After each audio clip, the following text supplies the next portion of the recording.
To the smoke sessions, hop on in. Wait. Hey, yo. Exclusive DJ beats.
Welcome to the smoke sessions, mother.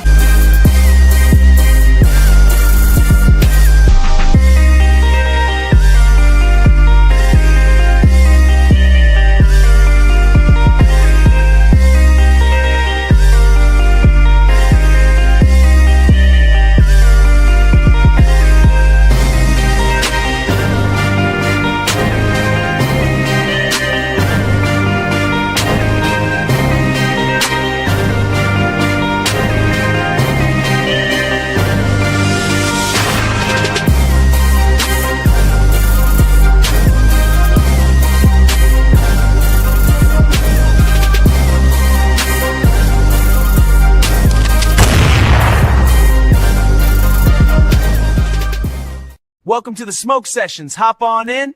Wait. Hey, yo. Exclusive DJ beats.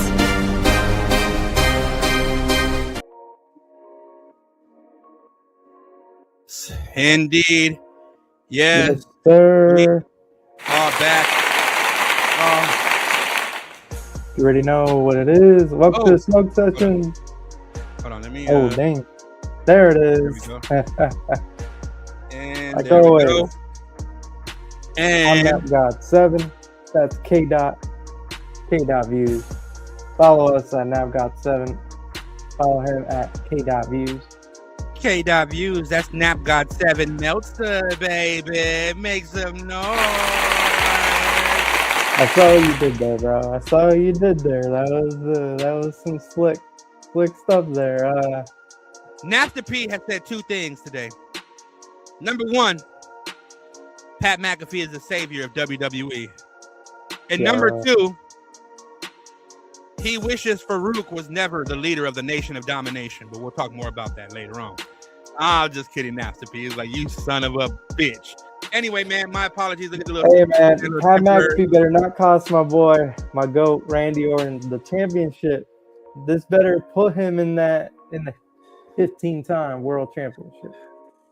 All right. So, anywho, man, I got me a little motherfucking cramp. Oof. Don't get old, man. Don't get old, cause golly. Oh. Anyway, This guy. your uncle's back at it again. Your uncle is back at it again. Hey man. Hey, I'll say this. He needs to chill out because there is zero reason Lola should leave WWE. There is like zero reason she should leave WWE. The fact that he's even like putting that out there is wild. I mean, come on, man. What you doing over there, Dave? What you doing over there, Uncle Dave? What you doing? Even your nephew don't want to support you, Dave. What's going on, man? Messing up everything, man. What you doing? Like, come on, man. She's the NXT champion. She don't got time for that stuff. She's perfect where she is right now. Be sure to send the link to Dex. Oh, okay, gotcha. Right, unless you did that already. Oh no, we didn't. I think he said on DM. So let's be sure. Anyway, y'all.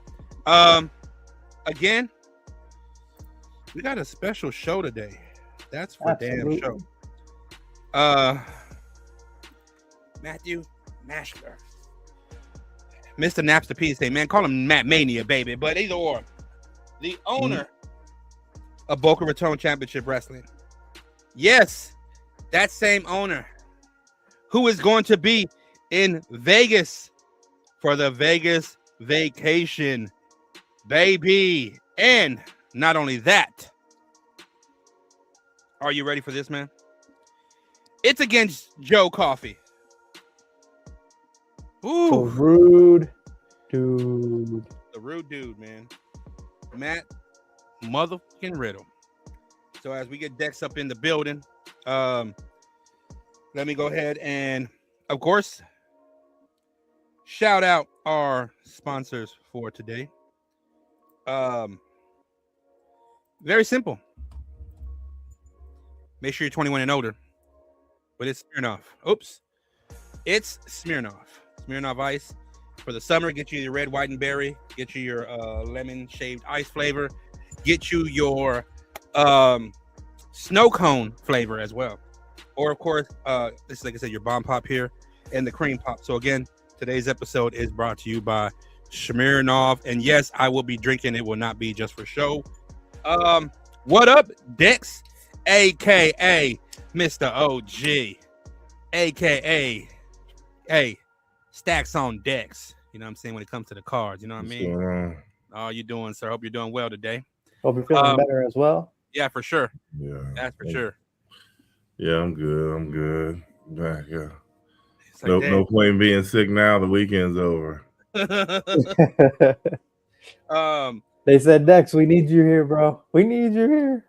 Yeah, we did, Dex, you know, because, you know, when Napster P said, he said himself, he thought you weren't going to show up, because I'm glad Dex ain't going to be here, because, you know, this whole Farouk thing is still just pissing me off right now. And I was like, yo, man, be easy, man. It's, you know, it's a Hall of Famer, you know. And he's like, I just don't understand it. Why couldn't it be Owen Hart? Hey, man. I called Dex. I'm like, Dex, where you at? So yeah, apologies as well, Dex. I know you got a late night call as soon as we got off. It's because we finally discovered, as old folks here, that we can do actual video calls as a little text chat or a chat, you know, video. So I was like, okay. So anywho, yeah, glad you are feeling better. Matt should be joining us at the top of the hour, because, you know, them owners, man, they punctual as heck. So I'm not gonna lie, I need to find out if there is a way that they are streaming this. So we gotta pay for that stream or something, but it is going to be very interesting indeed to have, dude. That's a crazy event, man. That's a crazy. We're not even talking about the tag team championship match. We're not just talking about Matt Riddle. Like, it's just a crazy all around.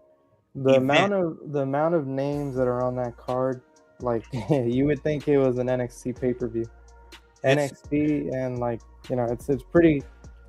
Those aren't just like, oh, some normal indie names. Those are former champions, former stars, and other companies, you know.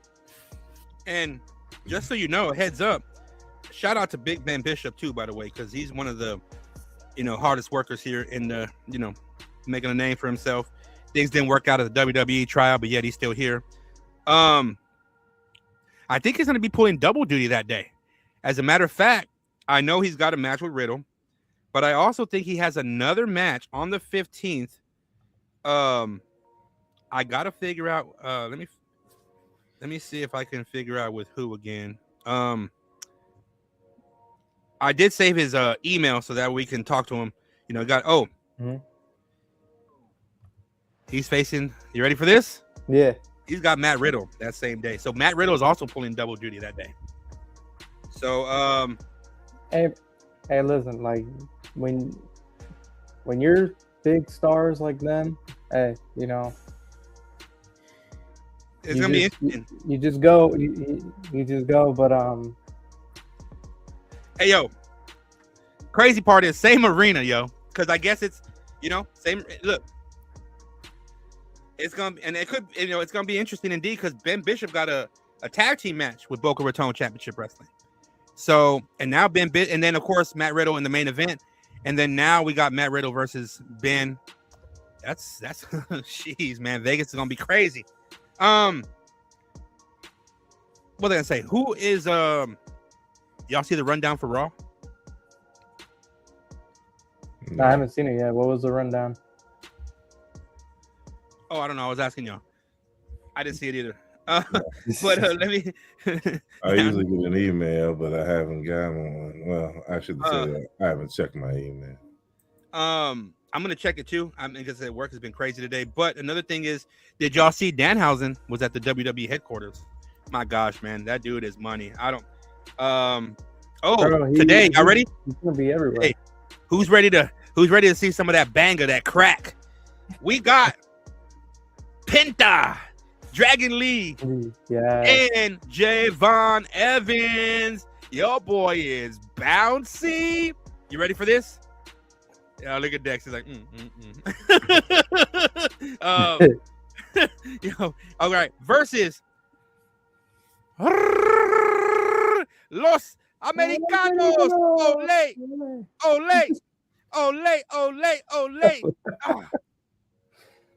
Los Americanos. This man right here. But let me tell you something. It's gonna be very interesting, this match, because it's gonna tell like how the ladder match is gonna shape up. So he's pissed. El Grande Americano's pissed off that he's not in that ladder match, and it's well deserved. He deserves to be in that ladder match. He is a great Mexican American hero to his people, you know. And anytime I see him walk into that ring, I think about my grandmother and my grandfather who had to work their way from the valley all the way up to Texas, and some moved on to California and New York. And El Grande Americano is the definition of the American dream, is he not? He needs to take that sword that was stolen from him by the so-called original and drive it through the man's heart. Look at Dex. Look at Dex. Dex is like, I don't want to see that shit. Get to the main. Dex is like, get to the main event. Give me something else. I know you don't know this. I know you know Dave Chappelle, but I know you haven't heard of this joke. But when we were talking about Javon Evans and the whole match, and Dex is doing this, he goes, "You got to go look on YouTube and look up Paul Mooney when he's doing the movie reviews on the Chappelle Show, and those white women are talking about The Last Samurai, and Paul Mooney's like." And that's exactly what he's doing. Dex, what's the matter, man? He's just too bouncy.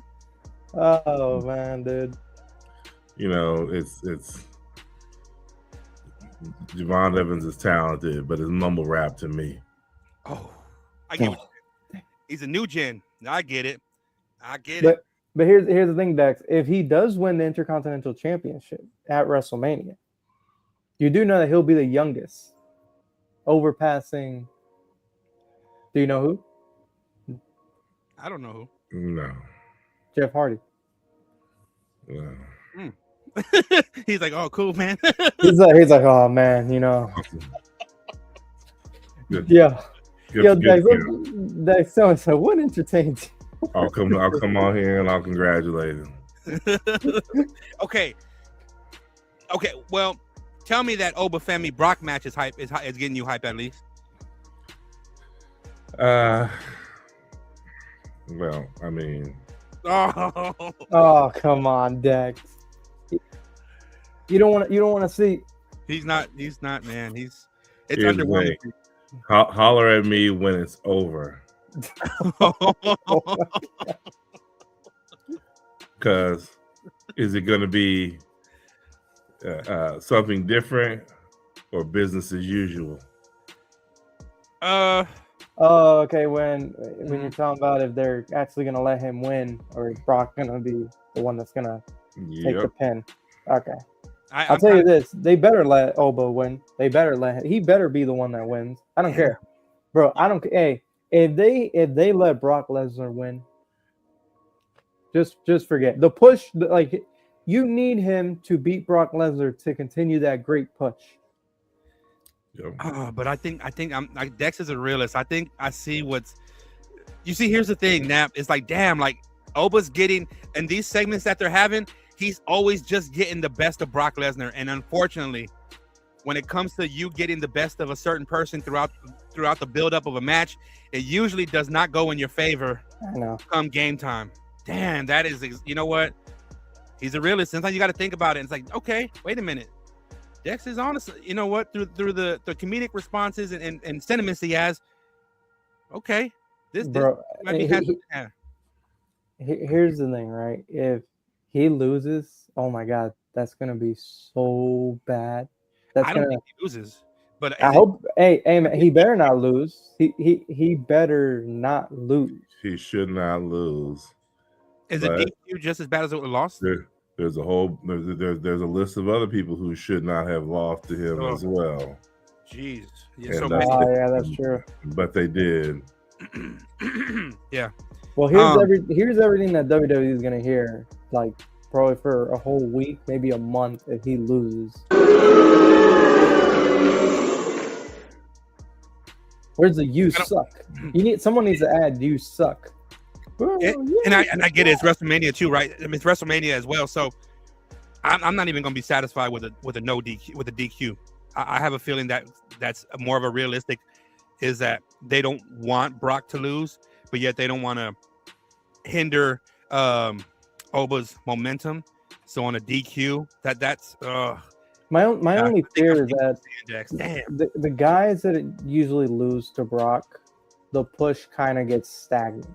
And then they get thrown into some other situation. And then they have to bring them right back. So, like, you know, guys like I can name, like Samoa Joe should have beaten Brock, but he didn't. Like, that one I agree with. It's stuff like that. Like, you know, obviously Roman had his redemption, you know, and all that. But, you know, Roman guys like it's like very few guys that can, like, I don't know.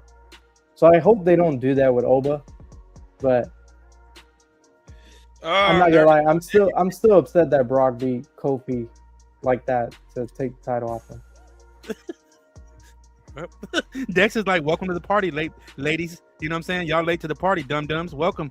Knock, knock. You know what I'm saying? Like, he's just like, well, when he said, well, I can't believe he still, you know, beat Kofi that way. Definitely. Well, that's shit.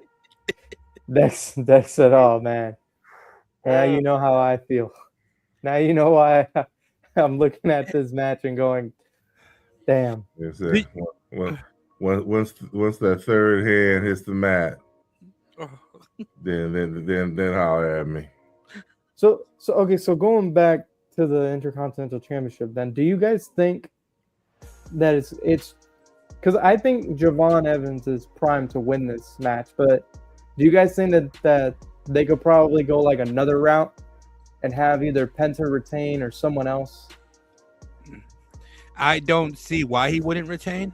I mean, obviously, you put in a match like this in case he is, to keep him protected. But I just think, unless they got some storyline trick up the sleeve, but let me just do Dex's. Honestly, I don't think it's the right time. You can't shoot him off to the moon like that, because then you're gonna really like burn him out too fast, and you don't want to do that. It's his first WrestleMania, but the other interesting factor isn't it? I'm still scratching my head that Rusev's in there. Oh yeah. But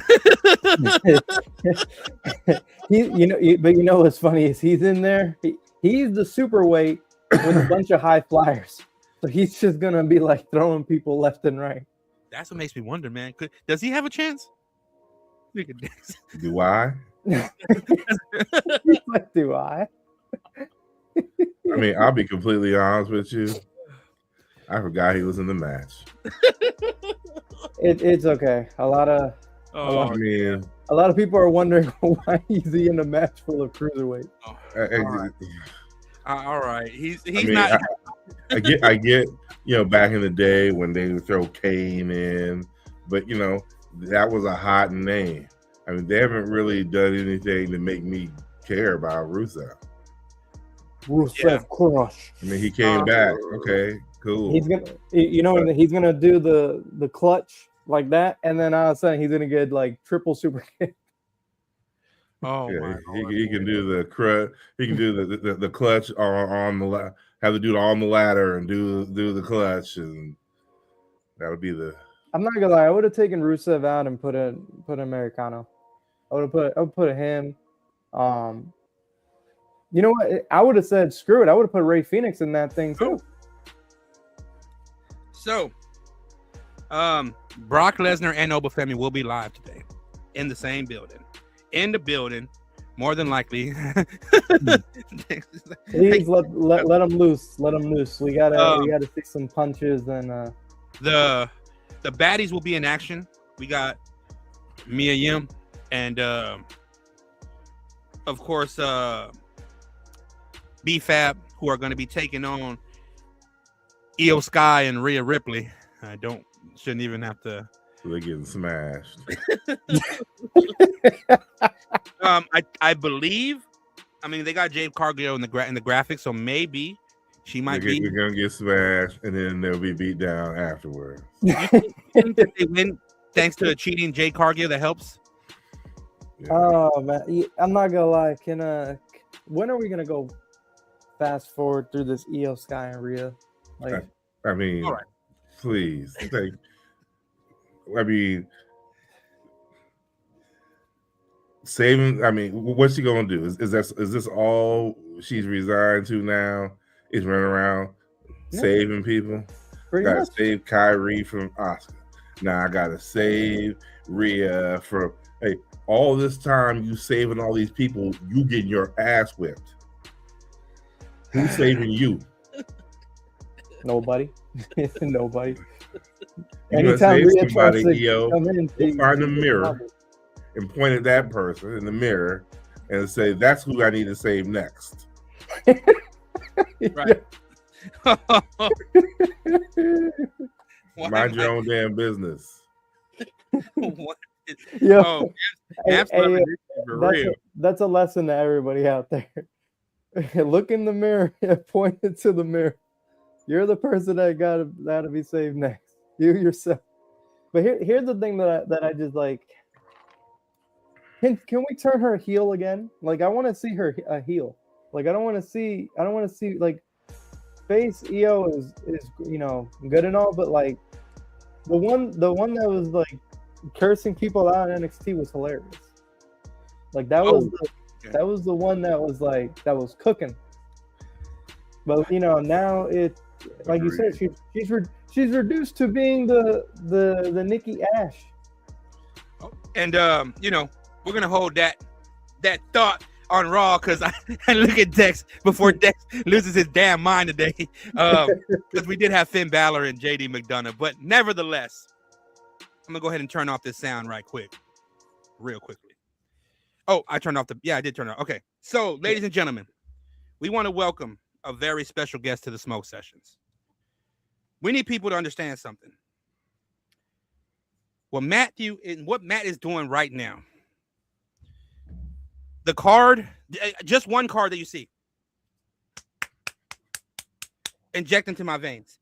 If you're in Boca Raton, you know he's a major realtor. You know he is. And if y'all can just see him right now, where y'all are about to, he's got a little office right there, boardroom. I'm just saying, look, not only is he repping Boca Raton to the heart for people out here and a realtor looking for a new home, but he's out there putting in the work with Boca Raton Championship Wrestling. And we had the honor of not only meeting Amir and having the honor and pleasure of attempting to tell Noah Keikoa's story.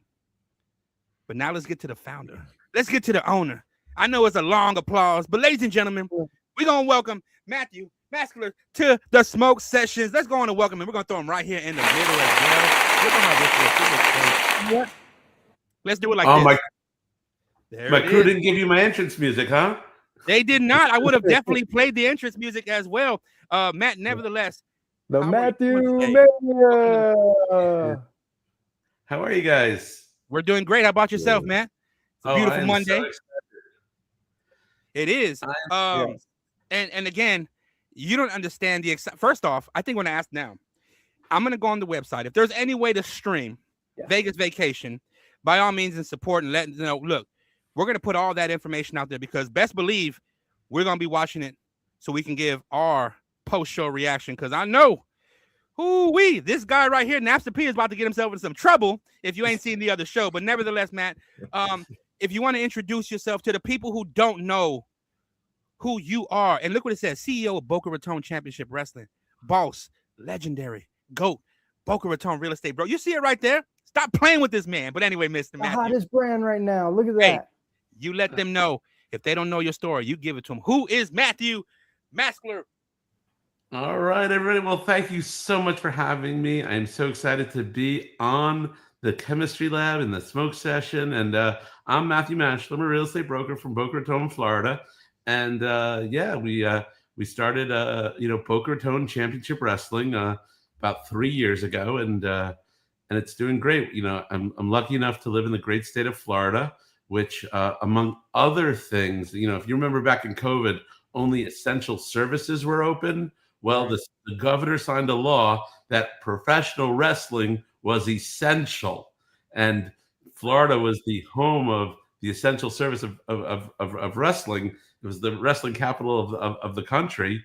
WWE and AEW were filming in Florida when the world was closed, and wrestling was a great way for people to escape. Right, you needed entertainment. You needed to escape and have something to do and something to watch, and Florida allowed that vehicle to happen. And I lived here and I followed the independent wrestling scene in Florida, mostly NXT, which was based here in Florida, and I made friends with a lot of up and coming wrestlers, and some went on into WWE from there, and some went into the indies from there, and some left the industry and went back to work. And what I built, among other things, with BRCW was a platform for some of my friends and their friends that needed to work, especially during COVID. There wasn't any other places to train, so I gave a platform to some of them to try to get back to work. And there's lots of reasons why I started it, but that was one of them. I had a lot of friends on the indie circuit, and I didn't personally like the state of indie wrestling. When you're a promoter, you get to book the kind of wrestling that you want to watch, and that's your right. I just found it to be a little bit too bloody, a lot of hardcore, and it just wasn't for me. And people complain about the family friendly, but I like the family friendly. That is part of my brand, the Matthew Mania brand. I was a father of two. My kids are grown now, but I wanted to make family friendly. People talk about WWE, the PG era. Well, when I was 5 years old, it was the late 70s. I was 5 years old. Bruno Sammartino was the champion for years, but children weren't allowed in Madison Square Garden to watch wrestling. And when they lowered, when he lost the belt, eventually Bob Backlund became the champion. But with Bob Backlund's championship, they lowered the age to get in to Madison Square Garden for wrestling. They allowed minors in to Madison Square Garden to watch wrestling. So when people talk about the PG era, I'm like, yeah, the late 70s when Bob Backlund became champion. And people don't realize that just because what they watched, right? Wrestling was always better when they watched, right? So what you saw in the 80s, what you saw in the 90s, it was all built on what was in the 70s and the 60s before it. So anyway, I wanted to make the kind of wrestling that I wanted, family friendly, to bring my kids to. I remember going to a Ring of Honor show in Fort Lauderdale, and towards the end, I was getting a little nervous, and I left before the main event because the crowd was getting rowdy, and I was there with little kids. So that's part of the DNA of BRCW. PG, family friendly, a platform for people who are working on their careers. And I'm very, very fortunate to have friends that are main roster with WWE and AEW and TNA, and if they're in between contracts, I might say to them, if you need a place to train, if you want to stay sharp, you don't want to get ring rust, right? You have time left on your non-compete. We could do privates, right? We'll close the gym to the public and just come in and train. So I can make that offer to people. We bought into CCW, their school. Gangrel's the head coach. So I have a small piece of CCW and the school, and the students there are absolutely fantastic. And, I see them, work and train, and I try to put them on the show and get them into some matches with top, international talent. And it's just amazing what we're doing. So yeah, there was a lot of calls for us to come to Vegas WrestleMania week. And, I named it Boca Raton Championship Wrestling because I did not have the intent to leave town. I wanted this to be very, very local. Because again, in Florida, CCW is the territory. They're doing shows from Miami to St. Petersburg, to Tampa, to Atlanta a little bit, Tennessee. So I'm not going to grow and compete with my partners over there. So there's a reason it was Boca Raton Championship Wrestling, because this is where we're based out of. But we are taking a Vegas vacation. So any of you guys going to be out there in Vegas? Oh yeah, yes, I've had my share of Vegas experiences. Yes, sir. Yeah, and to carry on with that, first off, salute to you, because a lot of people, you see it on social media, they're complaining, like you said, about the PG era, and rightfully so. We get it. But what I try to tell folks as well is, don't you see the people that are actually paying? You see the audience. It's a bunch of family friendly. You see kids. Back in the 80s when it was WWF, I think we spoke about it yesterday. You saw grandparents that were there. Grandparents were actually there with their grandkids watching the Hogans, the Coco Bewares, the Andre the Giant, all of that. So like, it's nothing new for the brand, but for what you're doing, it's probably one of the smartest things, because again, you're making yourself very marketable for the brand. You're making everyone else, the talent that's a part of the brand, marketable. It gives you a lot more opportunities to open the doors, because why are they going to want to take a hardcore headquarters of a brand that might cause a little bit of ruckus, or that family friendly that is going to bring a great crowd, a fan involvement, and put on great entertainment? And I mean, jeez. I talk to people. They watch it with their father. My daughter's friends that watch wrestling with their father. People that watch it with their grandfather. When I was little, again in the 70s, my grandfather, who was a grumpy old man, I didn't really know him very well. He was a grumpy old man. The only time I ever saw him smile was when he was watching wrestling, and he'd giggle and he'd laugh while he was watching it, and he enjoyed it very much. And I remember that. But it's generational. So it's not a knock on in any one indie wrestling. Like everybody, they all have their place. They all have something going for it. It's the style that I want to promote, which is why I started my own, because everybody thinks that they could do it better. Oh, if I had the pen, this is what I would do. But if you had to do it, you would have to deal with these personalities and deal with people not wanting to do the job, not wanting to, the way this is booked. We have storyline. We're working on shows and future shows. We're trying to get places. I have stories that go 5, 6, 7 shows. I mean, and they're great. And the people who've been with us for a long time, they see them, but not everybody sees all of it, right? But people say, "Oh, why'd you book it this way?" I'm like, "Well, we had to, because." And not that I have to defend it, but there's places we're trying to go with our story to get to our next show. I'm already thinking well into 2027, right? I'm already thinking about St. Patrick's Day 2027, right? The rest of 2026, like that's locked down for me. So we got Vegas vacation.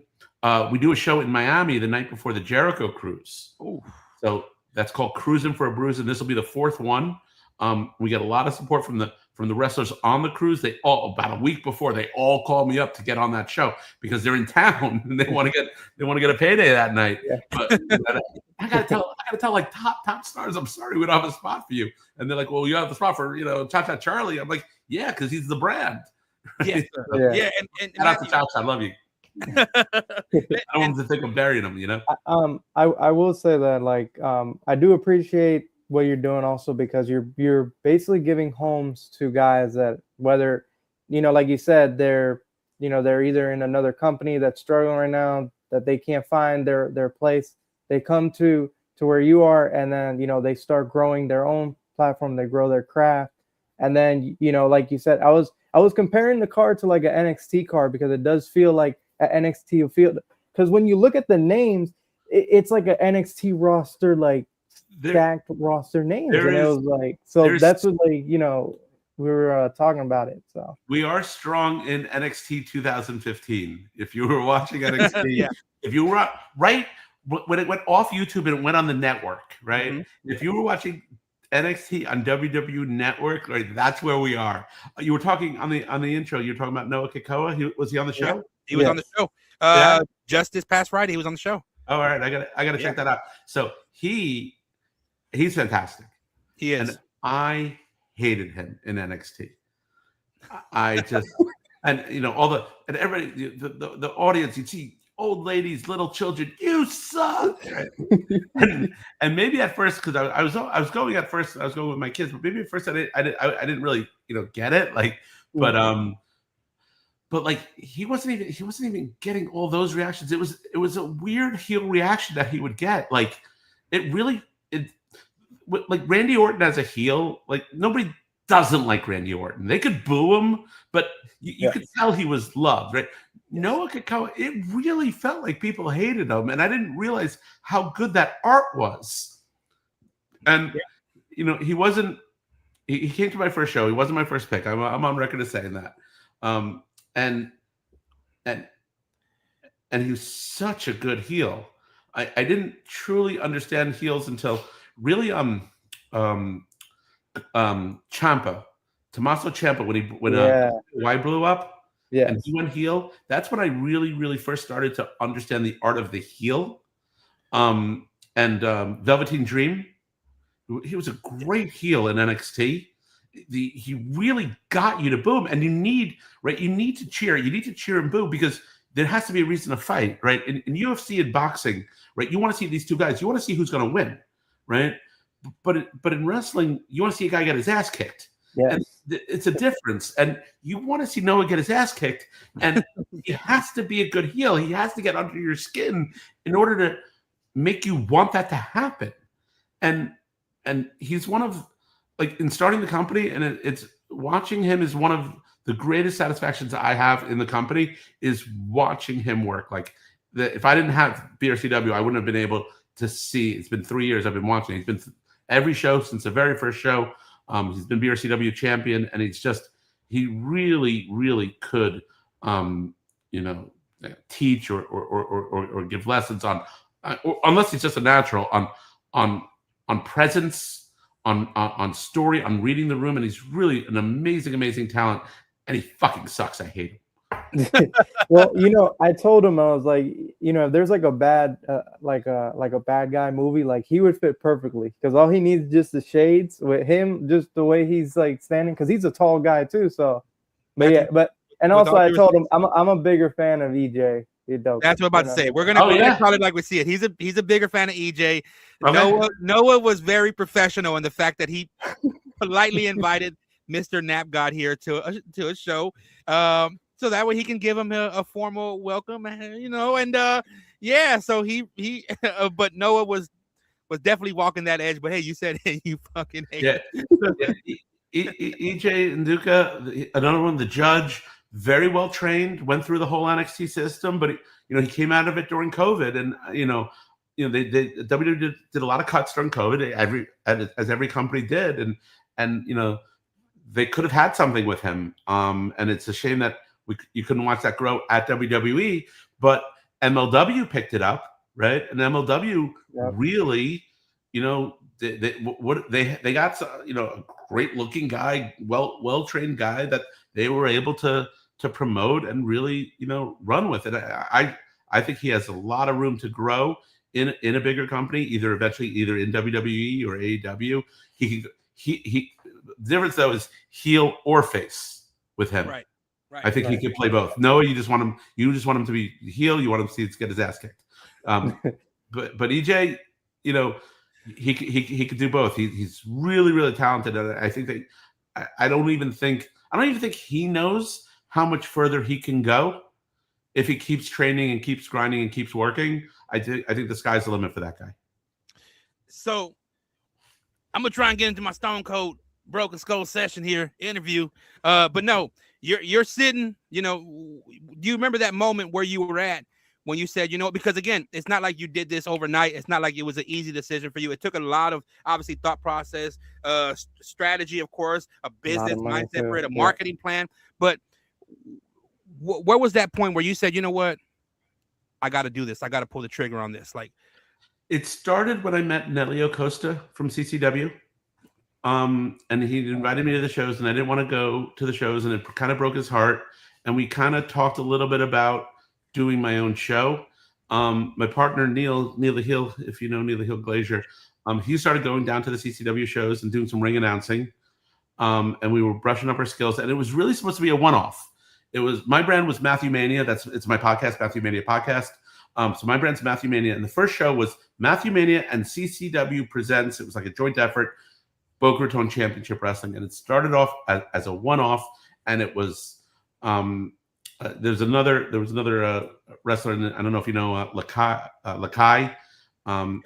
He's a Haitian wrestler that in fact I went with him to an NXT show, and that's what inspired him to go to wrestling school.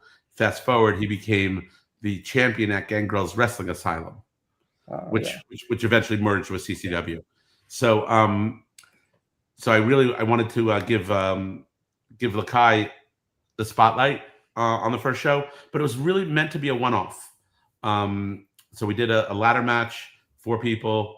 There was 5 originally, but someone no-showed, and so he's not allowed back. But we did a ladder match for the championship. I originally made the logo as a joke. I just ripped off the CCW logo. I just had an artist online. I said, "Hey, could you change this from this to this, and change the colors from this to that?" So I made the logo, and then I designed the championship belt, and then we did a one-off show, and then Lakai became the champion, and then it was so great. All the wrestlers, all the fans, everybody wanted us to do it again, so we did it again. And that was part of that. It was my mother-in-law's 70th birthday, and I was going to have relatives in from out of town, and I wanted them to go to the show, and so I did the second show. After the third show, we said, okay, this is taking a lot of energy and effort. Are we going to start a company here, or are we going to just call it quits? And we decided to form the company, and we got the website and everything else going. But by that time, we already had tag team champions, a women's division. Yep. And we're still going. Well, let's talk about the card here. I'm still doing it. It was honestly just my opinion. Joe Coffey and Matt Riddle. We'll start from there. Okay. I mean, that's a banger. You must have been, as they like to say, as the young kids like to say, God mode when it came to this. What was the mindset behind? You know what?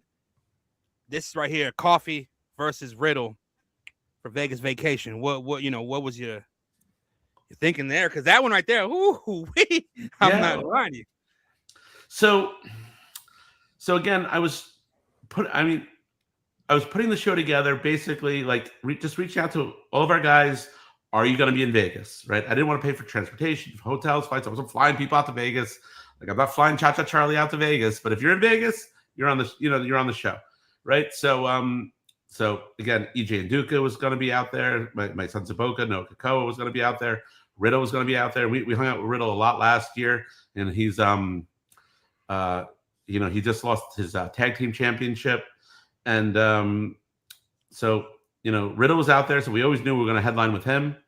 And Coffey we haven't had before, but I don't know if it was Riddle or somebody else who said, "Hey, listen, we know this guy, and he's going to be out there. We're going to put him on. He's going to be, it's going to be a great match." So he's a little bit new to me, even though I do know him from his NXT UK days. Kenny King lives out there. Yeah. He's done 1 or 2 of our shows. We met him on the very first Jericho cruise. I've been on all the Jericho cruises. Nice. Big Tito Lincoln. I met him at the WXW Wild Samoan Academy, the very last show that Alpha did before he passed away. Ben Bishop, I met because my daughter's out at the University of Vermont, and I started following him on Facebook. And if you don't follow Ben Bishop on Facebook, you really should. He's absolutely hysterical. Yep. I reached out to him. I friended him on Facebook. We have some mutual friends, and I reached out to him the first time I hired him, and I said, "Yeah, I've been watching your how-to videos on how to run a company." And if you follow Ben Bishop on Facebook, you'd understand that there's some shindy promoters out there that he has to deal with. I love that. I love Ben. And Gangrel, man, what can I say about Gangrel? He's our head trainer over at CCW, and he's going to be out in Vegas, and so we had to get him in there. 24. Well, that was those that. who do I'm know not him, gonna lie.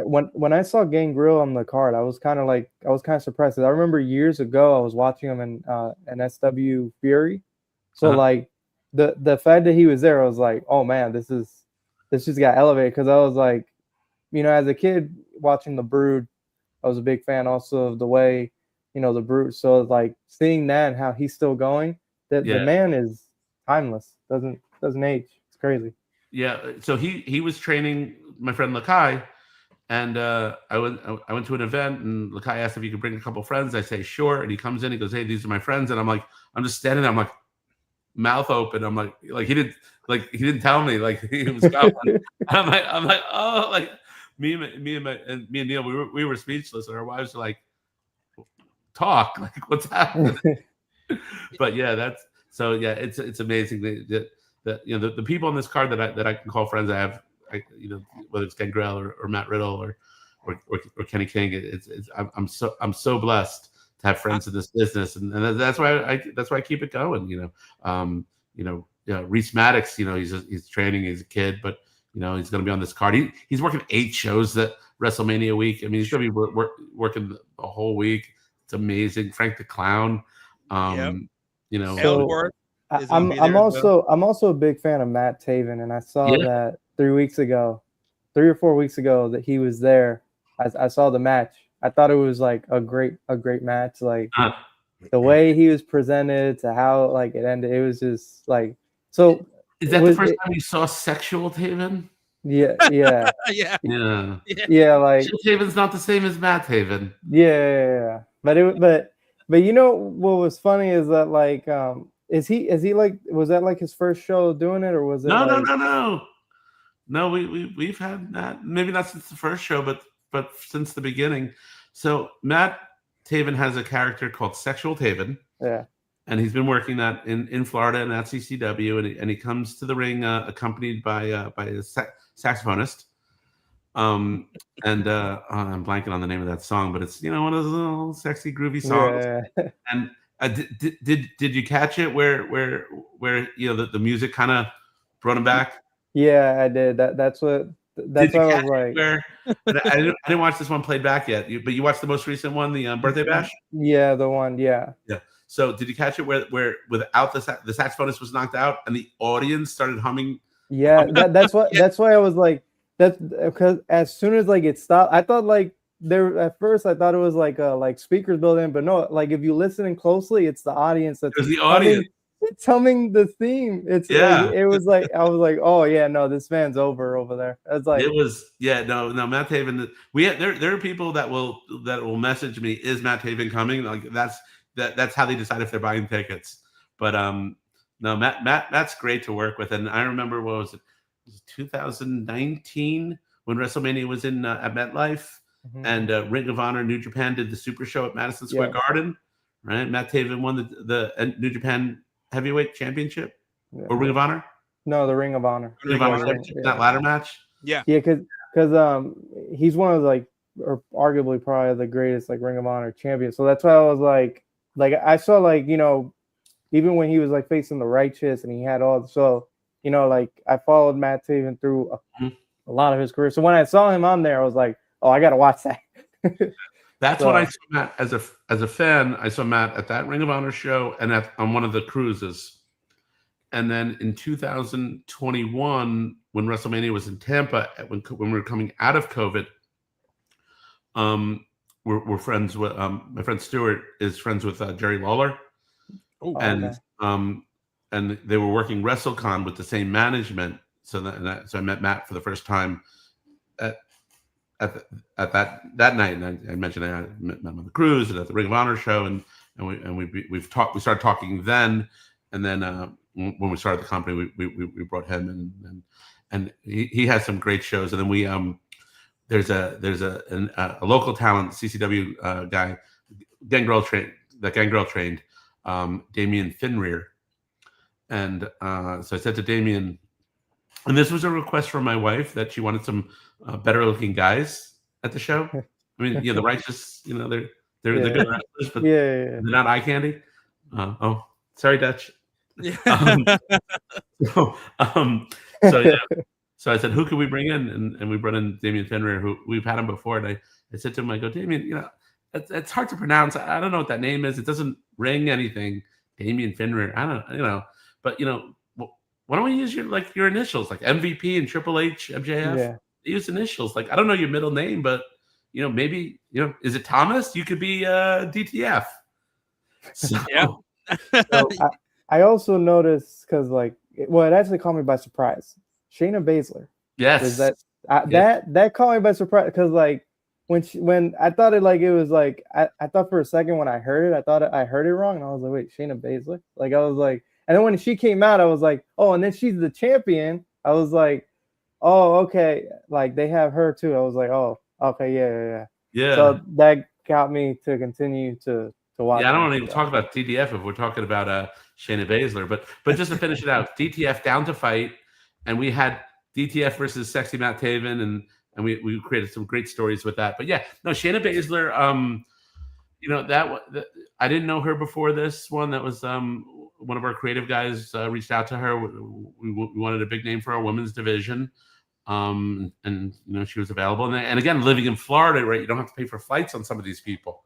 So it you know, it really helps. Yeah. And go ahead. My fault. Go ahead. I'm talking about. Go ahead. So so we had Shayna Baszler. She you know, she was our she became our women's champion. Yeah.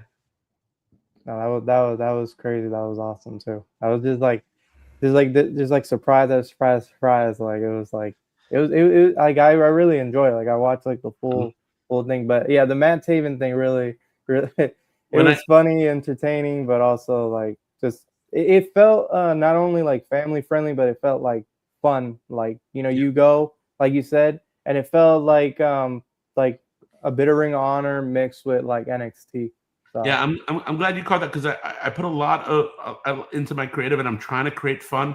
I'm trying to, you know, there's the in-person product and then the online product, right? And they're different, but I'm trying to create a happening. I'm trying to create something where, you know, if you're in Florida in a couple hours drive, like you can't miss it, right? So maybe I'm not going to go to this one, and then bam, it's Shayna Baszler, right? Like the day not to come because you have, I don't know, your brother-in-law's birthday or something, you know, some excuse. That's the day you're gonna miss something amazing. I want people to have to think twice if they are gonna choose not to come to my show. I want to punish people as much as I want to reward people that come. I want to punish people who don't come. There's another one. Speaking of, so my significant other does not bother with wrestling whatsoever. But she noticed something on the card and she said, "Is that 24?" And I said, "It sure is." And for those who don't know, I'm a Jersey Shore fan as well. We're Jersey Shore addicts. But if that's the case, you already know Zach Clayton's on there as well, teaming with Gangrel. Yeah. That right there is one of the great genius of marketing, because again, this is exactly what you spoke to. You know, you're getting the people that maybe have interest outside of wrestling for something else, but you're drawing them from reality show interest, bringing them in. We have a reality show tie-in through Mark Long. Okay. Yep. Mark Long, the OG, the godfather of reality TV. And you know, he's been a friend of ours for years, and when we started the company, and he's been involved in a couple of matches, and you know, we created a match called Challenge Accepted, right? His show is The Challenge. And then the very first Challenge Accepted, he put Matt Cardona through a door. Okay. Yeah. So we've gotten some reality TV angles in the past. That's actually one of the reasons we brought Kenny King in, because when he was on the Bachelorette. So that was that's part of our reality tie-in, and we did there's a reality charity event in Orlando every year. We did a show there with a bunch of reality stars from like Amazing Race and Survivor, Big Brother, mostly the CBS reality shows, not the Bravo reality shows. And yeah, we got involved with Zach Clayton through that, and then through another friend of mine, and then I think he lives in Vegas, so it was a great booking for us to bring him in. We haven't had him before, so yeah, with our reality angles. We did our Over the Edge show. If you check out our Over the Edge show, I think it should be on YouTube. There's a lot of reality stars involved in that one, and then also Noah did a great job. We were talking about Noah. Should I give a spoiler? Hey, It by was all means. the show was in December, right? So but anyway, before the show, Santa Claus came out because it was in December. And he gave candy canes to everybody in the audience, and then the Sons of Boca had their match against Matt Riddle and Kurt Stallion. They were defending their tag team champ. I think the Sons of Boca were. I forget who was the champion. Which side was the champion at the time? And at the end of the match, Santa Claus uses his big cane and interfered with the match. And then the kids were like, "Oh my God, Santa Claus, why?" And he takes off his beard, and it's revealed that's not Santa Claus, it's Noah Kakoa. Yes. Oh, it man. was He didn't tell us that. I hope he shows up to your house, Nap God. I hope he shows up to your house dressed as Santa Claus after everything you were saying on the last interview. Hey, man. But I think it was actually Matt Riddle's idea that because Noah was going to dress as Santa Claus. I think it was Riddle's idea that Noah goes face at the beginning and gives out the candy canes and then turns instead of just being Santa Claus. So we got check out Over the Edge. Over the Edge. It's on YouTube. The charity event is called Over the Edge. They do rappelling for charity. That we got involved with that actually because of Tommaso Ciampa. He did the event a couple years ago. In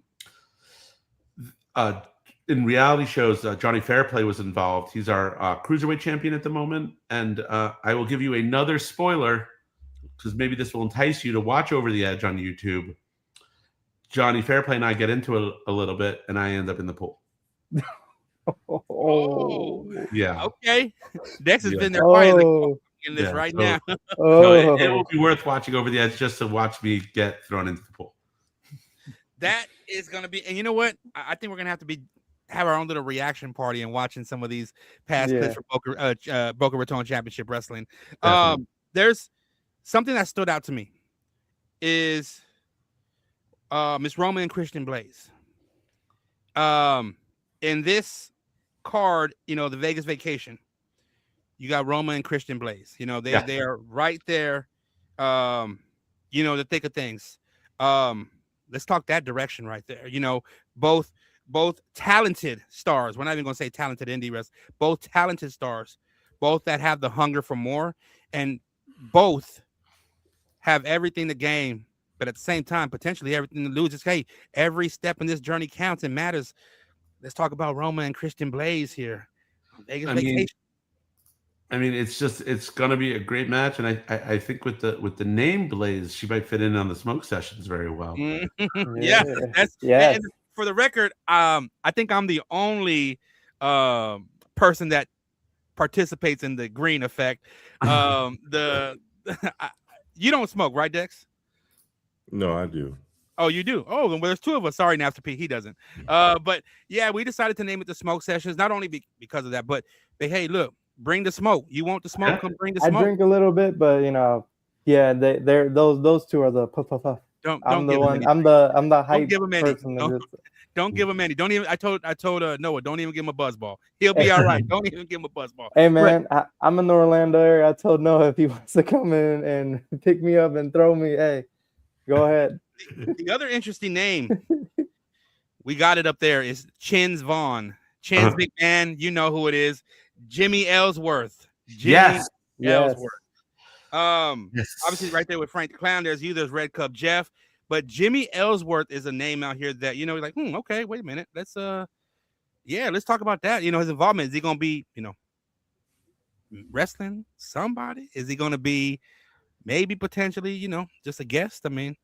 Yeah. Well, if you do the math and look at the card hard enough, you could see where the card's a little uneven. Mm-hmm. Yeah, you're right. So sometimes you can figure things out from there. If I got it. You're right. Yeah, you're right. Someone needs a partner and calls into the locker room because they need someone to do some heavy lifting because they got an opponent. And I mean, come on, how ridiculous is it? Yeah, you're right. out. Yeah, uh, That is not you looking in the locker room for someone to come out and help you. James Ellsworth is not the person you want. yo, I think I already see where it's going headed to, and I think that would be fucking fantastic if that's the one. Because I'm looking at the match card, and there is a particular match we just went over that may need some assistance. Because it's uneven, and James Ellsworth will even it up. Yeah. The other Because thing any man with two hands has a fighting chance. And the crazy part is, I got to have a talk with Jimmy Ellsworth before, but what a lot of folks don't know is that him and Gilbert are great friends. So when people are like, "What do you mean Gilbert?" When Nap guy was telling me, it's like, no, just so you know, like honestly, a lot of times when you see Jimmy Ellsworth on an event, you're more than likely going to see Gilbert right there with him along the way. But aside from that, like I think I get it. A lot of people want to look at social media, all the the headlines out there. They want to look at all that. Let me ask you, as a promoter, because sometimes I may have ventured into that kind of field back in my day, and I got a lot of messages. Oh, why are you going to book this person? Why are you going to book that person? And I know sometimes that comes with the territory. Like for those who are out there, whether they're aspiring promoters or maybe going through it right now, like getting the message, why are you going to book that guy? Like how do you handle those kind of messages or reactions from from supporters or even just randoms that are just sending you messages about certain people you book? I mean, it's the fans asking me like why I did something that's easy to ignore, right? I mean, when you get a show, you could book, right? But getting hit up constantly by every promoter out there, and look, I'm in real estate, right? So I'm used to it. Real estate agents, they got to do their cold calling, and when a house expires or cancels, people call, and I tell them, I mean, don't get mad that the real estate agent's calling you. They're doing their job, right? You want to hire a hustler, someone who's going to work hard for you. They're showing you that they're working hard, so don't get mad at them for doing their job. And I'm not going to get mad for an indie wrestler to ask, but I'm fully booked. I got a pretty full locker room. On this card, we didn't mention 3 people that are involved in the Jericho Cruise. Okay. We got Red Cup Jeff coming to the show. Steve Person, who's an indie wrestler out of Staten Island, New York. He's on the Jericho Cruise. Not as talented as a guest like me, but we pay to be on the Jericho Cruise. It's where we want to be. Yes. And then also Big Guns Justin Andrews, and Big Guns has done all of my Cruising for a Bruising shows the night before the Jericho Cruise. He's out of Montana, and he invited me last year to his promotion that did the same venue that we're doing now. Yes, he's actually doing the show after us on the Wednesday after Vegas vacation. So we're doing the 2:00 show. CCW is doing the 5:00 show, and then his promotion is doing a later show, same venue. So that's Big Guns Justin Andrews, Steve Person, and Red Cup Jeff, all from the Jericho Cruise. So if you've ever been on the Jericho Cruise or you would know these people. Red Cup Jeff, he's just the absolute best. He lives in Vegas. So like the fact that I would hire these Steve Person and Big Guns Justin Andrews over a named talent is that's my prerogative as a booker, right? To answer your question, how do I choose who I'm going to book? There's 3 things I'm looking for when I choose who I'm going to book, right? Will they sell tickets? Right? Do I want to see them, right? Or do I have something for them to do? I have a specific need, right? Do I need a luchador, right? If I need a luchador, then who do I have? I need someone in a mask. That's how I got Ray Fury. Yeah. Right. I needed someone in a mask. So do I want to see them, or do I have a specific need, or are you trying to get laid, right? Or are you trying to do somebody a favor, right? If someone on WWE main roster hits me up and says, "Hey Matt, I got a buddy that's working the Indies. He's going to be in the U.S. or he's going to be in Florida. Can you get him on a show?"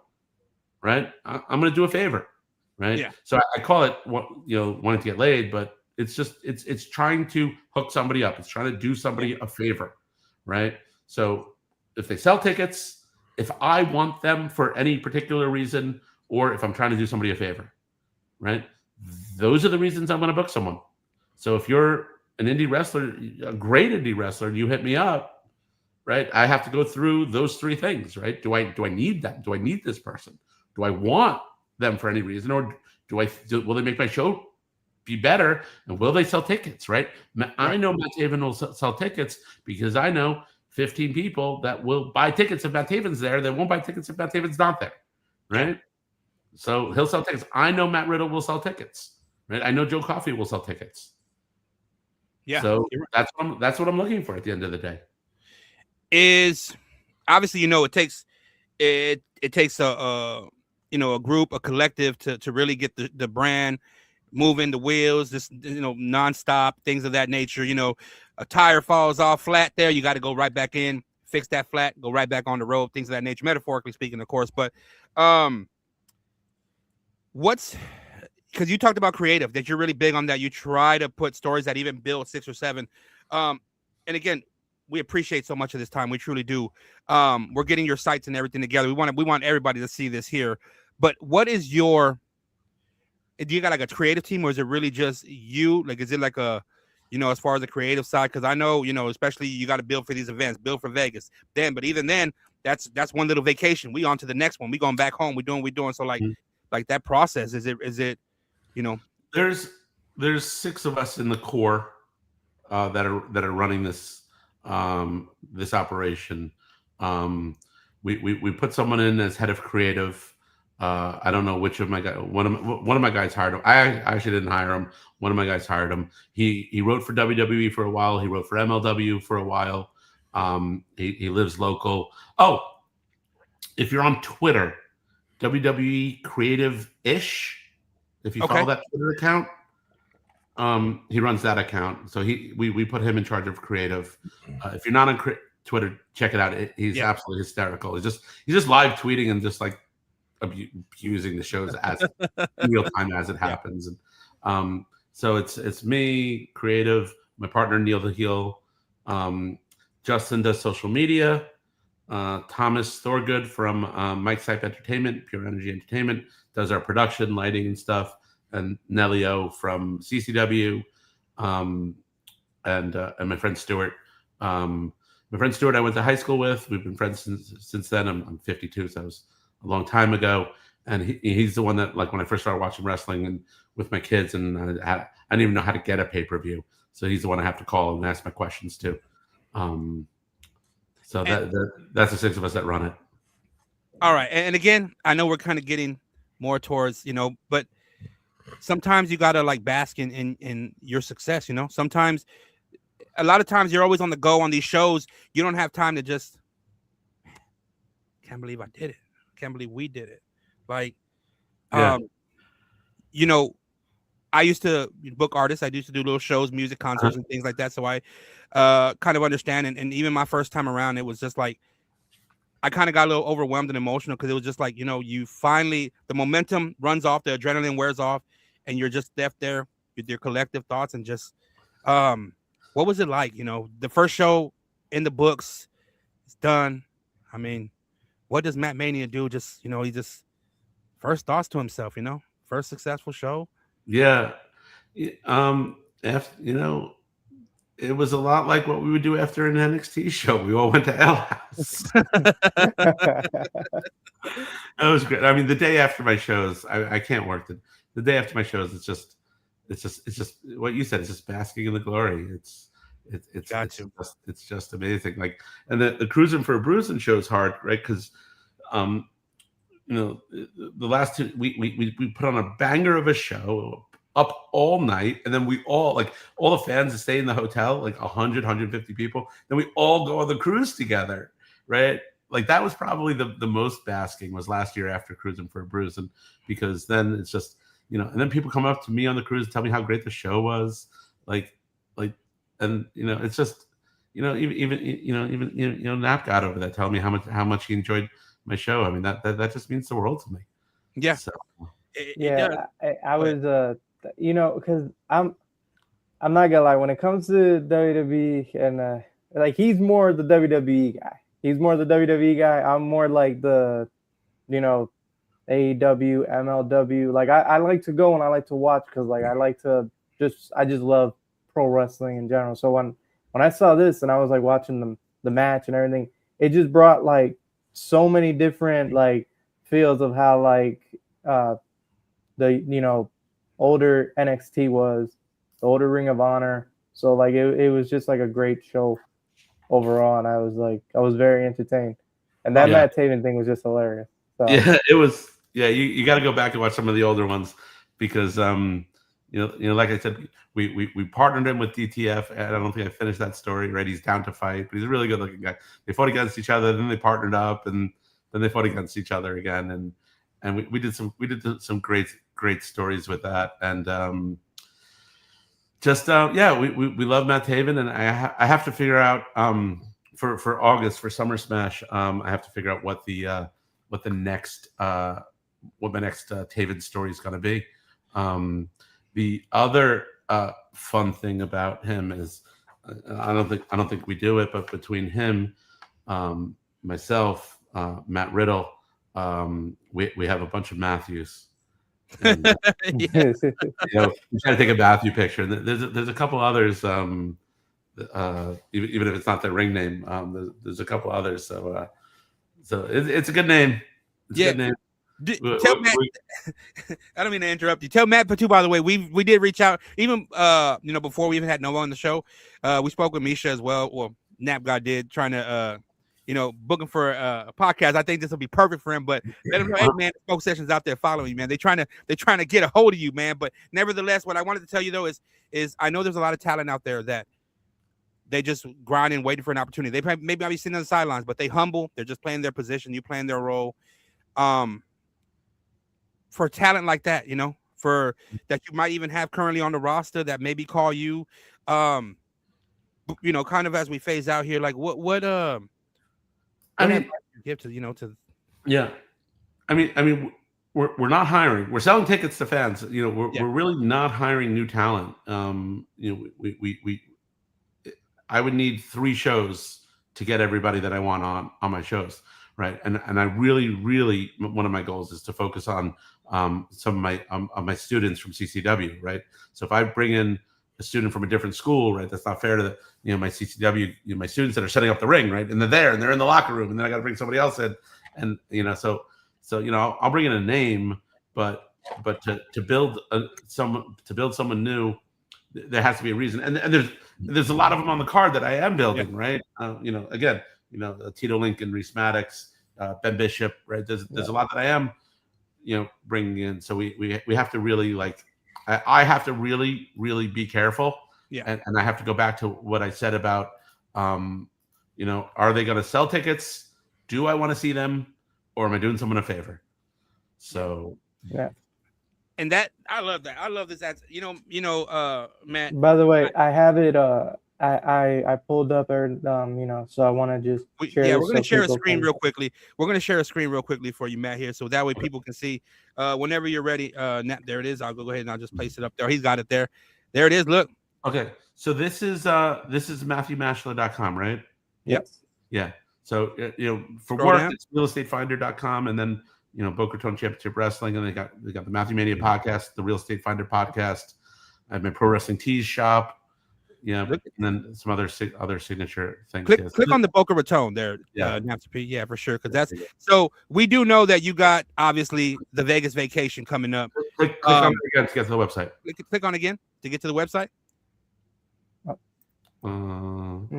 Maybe down. underneath. Yeah, scroll down. Where it says Boca Raton Wrestling. Right there. Click on that. Right there. Click on that. No hyperlink. No hyperlink. All right. So listen, I'm in between web designers. Just go to brcw.com. Yeah, go to brcw.com. We advertise it as Boca Raton Wrestling. brcw.com is a shortcut. Okay, so. give me 1 sec. Yeah. And for while we're doing that, go ahead. I wanted to ask you a question. Yes, tell me. Bringing both your sides together. Yeah. Have there been positives and negatives with the wrestling and the real estate? Are you able to merge the two in any way? We're doing okay with merging the two. Obviously, it's Boca Raton, and there's people with multi-million-dollar houses, and it's kind of a little, it's probably not their vibe. But if you're not into wrestling, you don't see it, right? So you watch these realtors making absolute fools of themselves on TikTok, and that's not going to sell a house either. So to the extent that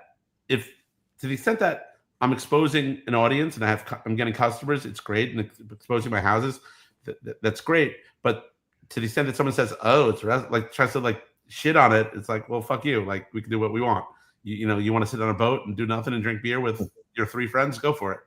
So I haven't had any conflicts. I have a few people in both worlds. I have one wrestler that is a licensed realtor, Jacob Southwick, the main event monster Fulton. Him and Noah trashed one of my open houses. It's hysterical. I know Fulton. We have a clip on YouTube of that match. It's the Falls Count Anywhere in Boca Raton match.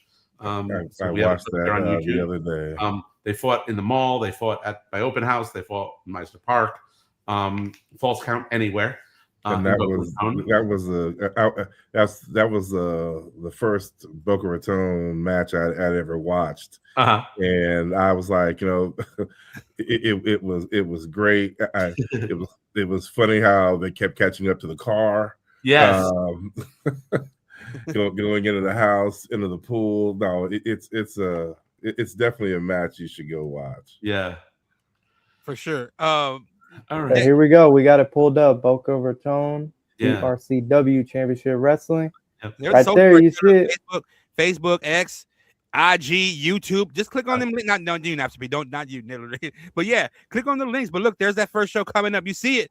Mhm. They going to Vegas. We're going Viva on a Las Vegas Vegas. vacation. We're having a nooner in Vegas. Yes, yo, the Wolfpack is going to Vegas. You don't know what's gonna be happening. Could somebody end up on the roof of a Caesar Palace hotel? Who knows? You got buy tickets right there. Look at that. Exactly what he said. All ages. Matthew Mania said himself. Matt Mania said all ages. This is exactly what you get. And then friends, you got the family, Summer kids. Smash. You Oh, got the Summer Smash. Yeah. Let me try to do the best old school, late 80s, early 90s. Welcome everyone to Boca Raton Championship Wrestling Summer Smash. That's And exactly if somebody can actually, if y'all let us know, we'll do the edit. But I want to do the old school intro where we're gonna have special appearances by Sergeant Slaughter, Nikolai, all that, man, so on and so forth. But, look, Summer Smash, August 16th, right then and there again. Get tickets now. What does that say right there? All ages, in all caps, emphasizing all ages. All ages. That means all ages. Doesn't matter. Sell out. Yes. There it is. That's what he was talking about. Cruising for four.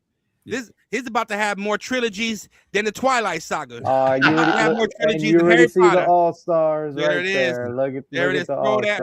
Look at him. There's big guns right there. There's big guns. There's MJ Jenkins. Jenkins. We haven't had her in a while, but we miss her, and we're hoping to get her back real soon. There he is. One other half of the Sons of Boca right there. Oh, damn. And Ricky Morton. He was our champion for a while. Oh. Wow. I know his son is just been like elevating consistently. So look at that. We have Moose. Oh man. Look at that. He said it too. You said something. I'm already looking towards 2027. There it is right there at the bottom. Upcoming events. March 14th, 2027. Boca Raton Championship Wrestling. St. Patrick's Day show. My goodness. Look at that. Please, Lloyd on the White. If y'all didn't see one of the videos, there was a video. I think it was the Lloyd on the White who was, hey man, you trying to pretend to be a Samoan or somebody? It was one of them. Oh my goodness, yeah. I don't think that dude ever pretended to be a Samoan again. But who knows? Look, there's Shaw. There he is. There's Taven, Gangrel, Jake the Snake. Look at you. Again, this is just a little glimpse into the world of Matt Mania Boca Raton Championship Wrestling. It's a collective. It's a family. You can tell off of the bat, not only from just speaking with Noah, not only speaking with Matt, but just in general, the way Amir's working behind the scenes. The difference that you can see, and again, this is not to gas you up here, Matthew. This is not to gaslight or kiss nobody's ass. This is being for real. You speak about family oriented, but you also speak about family as the brand, and y'all are moving as a unit. Y'all are moving as one. Y'all are moving as a collective. And I think that is one of the many reasons. You see Harley Cameron there? Yeah. There she is. Yep. You saw her at birthday bash, right? Yep. There. Look. Yep. There. Look. Oh my. Look. He's stacking up. Look at the rest. The roster continues. Look at that. It keeps going. Oh my God. They had Kaylin King too. Yep. Yeah. Look at that. There's Mark Long. If y'all ain't never watched Road Rules and nothing like that, the old school MTV heads. Look. Oh my God. There he is. There he Yeah. is, K Dot. Oh, Oh, Yo, QT QT. Marshall. there he is. Look, there he Oh, is. there's the boy. There's Napster's best friend, Noah Kakoa, who wishes to welcome him personally. There's Cheeseburger. Who remembers Cheeseburger? Because if you Cheeseburger. don't, there he is. Look, that Deanna Oh, Purrazzo, Steve queen. Macklin. My good. Oh man. Steve, Oh man. Okay, Renee the Michelle. duo. That's for look at that, man. Renee Michelle, for those who don't remember, you know, her man is a former 24/7 Yeah. champion. Yeah. Yeah. So there he is, Brandon Green, Kurt Stallion. Yeah, the Stallion, bro, right there. Stallion Rogers, Oh, Brutus. the voice of talk to Grover. Alberto Del Rio. Right there. Ricardo Rodriguez, he does our Spanish announce commentary, and this, if you remember that gimmick, we do that. Someone goes through that Spanish announce table at every show. Oh, that was perfect, because sometimes I just watch it, you know, because in Spanish. Like I was telling K-Dot, you need to learn Spanish so we can watch more stuff in Spanish. But we're trying to put out more content in Spanish, being here in South Florida, and then we got to talk about the commissioner, Brutus the Barber Beefcake. Ooh, the commish. Yeah, I did not even know he was the commish. How did that come about? Brutus Barber. Tyler Breeze, right there, Mr. Breeze. We had some good matches with Tyler Breeze. Yeah. No, Brutus. We were friends with Brutus when we started the show, and we brought him in, and he said, "What are you going to bring me in? What am I going to do?" I go, "You're going to be the commissioner." So he's been the commissioner. He's been at every show, and he makes the decisions. And nice. There he is. Kerry Moore. And there's Lakai. Hey, there he is. There's Skits. Man, look at the whole look. There he is. You know who that is? Voice of TNA, Matthew right there. Raywald's another one of our Matthews. He does our commentary most shows. He's not going to be on Vegas vacation. Nice. So Matthew, also a voice of TNA, doing the voice of Boca Raton Championship Wrestling. Those Kazarian right there. There's Steph. There, Elliot Crow. We spoke about him, Cha Charlie. We definitely need to have him on the show, because you can tell he looks like there's the man himself right there. Look at that sharp suit. Yeah, you just know it's money. You can smell the photo. There's Rich like money. Yeah, there it is. Gotta get Swan. Good old Swan. Luigi. Everybody knows who Luigi is. We had a battle royal for the Cruiserweight Classic. It was fantastic with Luigi. Oh man, he is hilarious. I got to see him in Austin one time. He is definitely hilarious. Again, look at this. A whole stack roster of fellow alum that have been through Boca Raton that are still there holding it down. Yeah. You see the events again, April 15th, Boca Raton Championship Wrestling Vegas Vacation. The tickets are already out. Don't worry about the coming soon. They're already out. Go click on the link. Then you got August 16th, 2026. That's Summer Smash. November 6th, we going cruising for a bruising. Not one, not two, not three, but this is the fourth time. Four. And those tickets are on sale as well, yeah. Oh, and then coming soon next year, because that's how you plan ahead. Plot, plan, strategize. March 14, 2027, St. Patrick's Day show. Hey, just know if it's a card like this, what you seeing now, can you imagine what it's going to look like for Summer Smash, Cruising for a Bruising, and your St. Patrick's Day show? All I want to say is this. Hey, Matt. Hey, we've been shooting the breeze. We've been shooting a lot of shots here, aside from the website here.